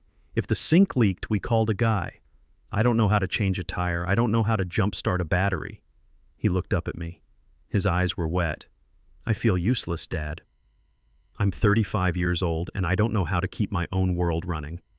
I took a rag and wiped a smudge of grease off the fender. "You aren't useless, Marcus. You just had the wrong teacher. You were taught that power comes from a checkbook. But checkbooks run out." I tapped the wrench in his hand. "This doesn't run out. Skill doesn't run out." Marcus looked at the carburetor again. He took a deep breath. He didn't launch into a speech. He didn't fall to his knees and beg for forgiveness for the years of silence. We were men. We didn't need to reopen the wound to heal it. We just needed to build something new over the scar. "Show me," he said. I looked at him. "Show you what?" "Show me how it works," Marcus said. He pointed to the brass needle valve with the tip of the wrench.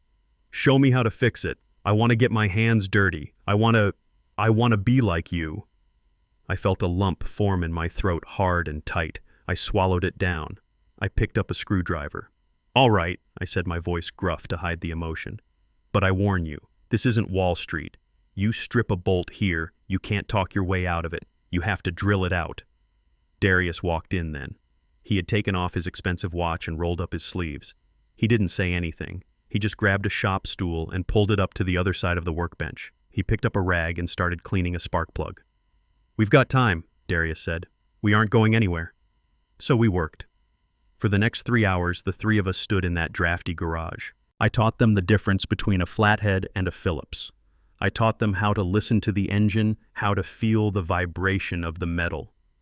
I watched my sons, the boys, who were supposed to be too good for this life, hunch over the fender of a 40-year-old truck, sweating, cursing when a nut wouldn't turn, and laughing when it finally broke free. They had grease on their faces. They had oil under their fingernails. And for the first time in their lives, they looked like Robinson men. Tiffany came out later carrying a tray. She had made tea. Not the fancy herbal stuff she used to drink, but strong, sweet black tea in chipped mugs. She set the tray down on a stack of tires. She didn't wrinkle her nose at the smell of exhaust. She walked over to Marcus and wiped a smear of oil from his cheek with her thumb. "You look a mess," she said, smiling. "I feel great," Marcus replied. He looked at me.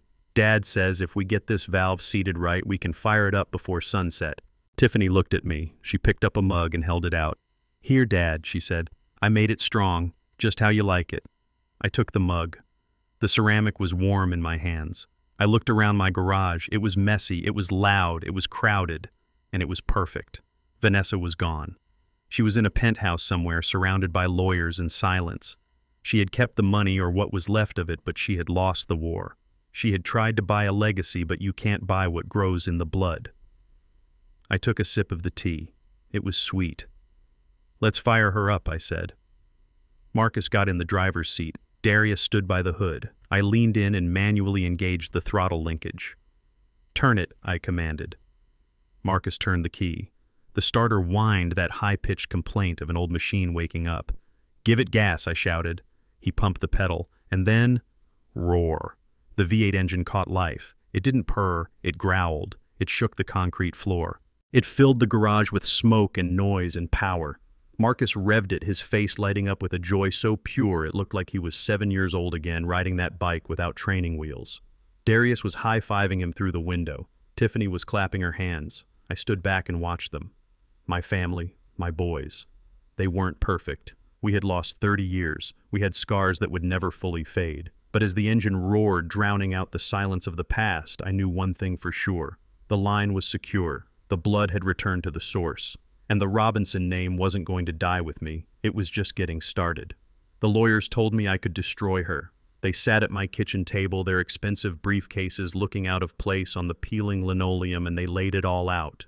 They said I could sue Vanessa for 30 years of back pay. They said I could sue her for emotional distress, for fraud, for the alienation of affection. They said I could take the penthouse, the summer home in the Hamptons, and the portfolio of stocks she used to dangle over my head like a carrot.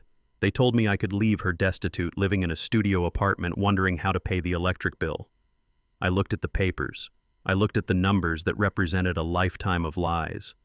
And then I looked out the window at my backyard where Darius was raking leaves, and Marcus was sitting on the porch steps laughing at something his brother said. I picked up the pen and I drew a line through the settlement offer. I told the lawyers to go home. I didn't sue Vanessa. I didn't take her money. I didn't drag her through the mud of a public trial. Not because I forgave her.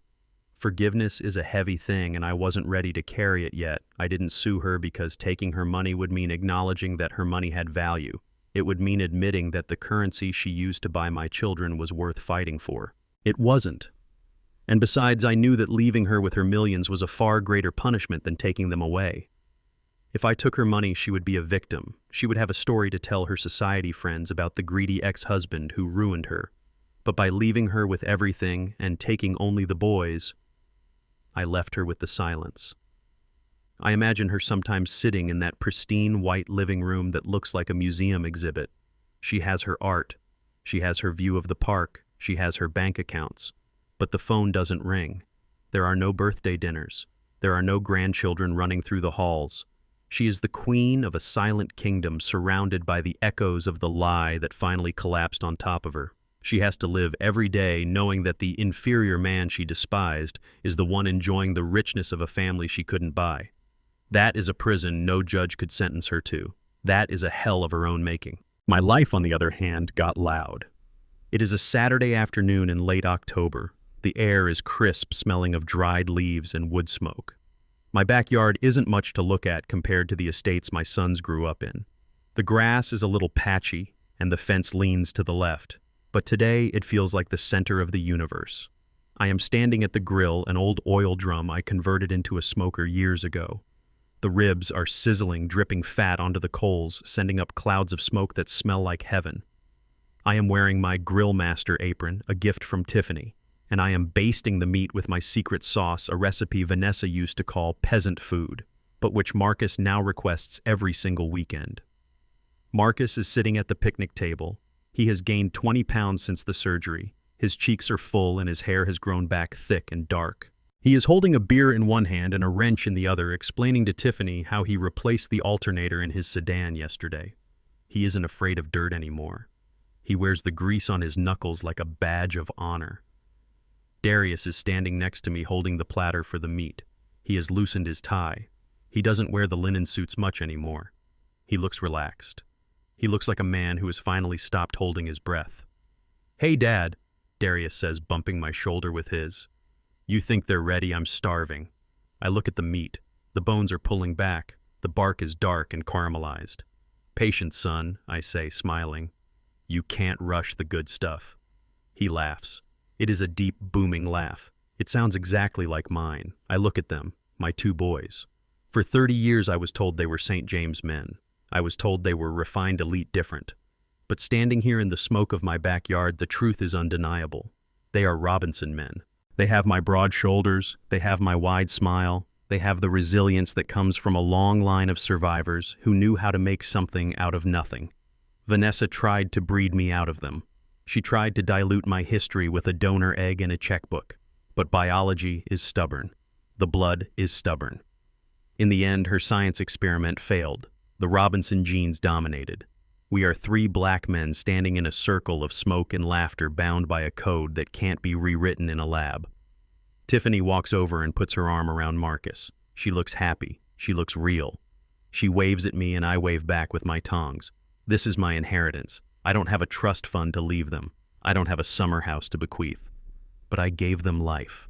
I gave them the marrow that flows in their veins, and now I am giving them the truth. I pile the ribs onto the platter. Darius takes it and we walk over to the table together. We sit down. We hold hands. Marcus bows his head. "Thank you, God, for this food," Marcus says, his voice thick with emotion. "And thank you for this time. Thank you for the truth. And thank you for our Father." We say amen. We eat. We laugh until our sides hurt. And as the sun goes down over Queens, casting a golden light on the faces of my children, I realize that I am the richest man in the world. Vanessa can keep the castle. I have the kingdom. Blood makes you related, but loyalty makes you family. However, lies are a debt that truth will always collect with interest. Vanessa spent a lifetime building a castle on the sand of deception, thinking she could engineer love and rewrite biology. She forgot that nature has its own justice.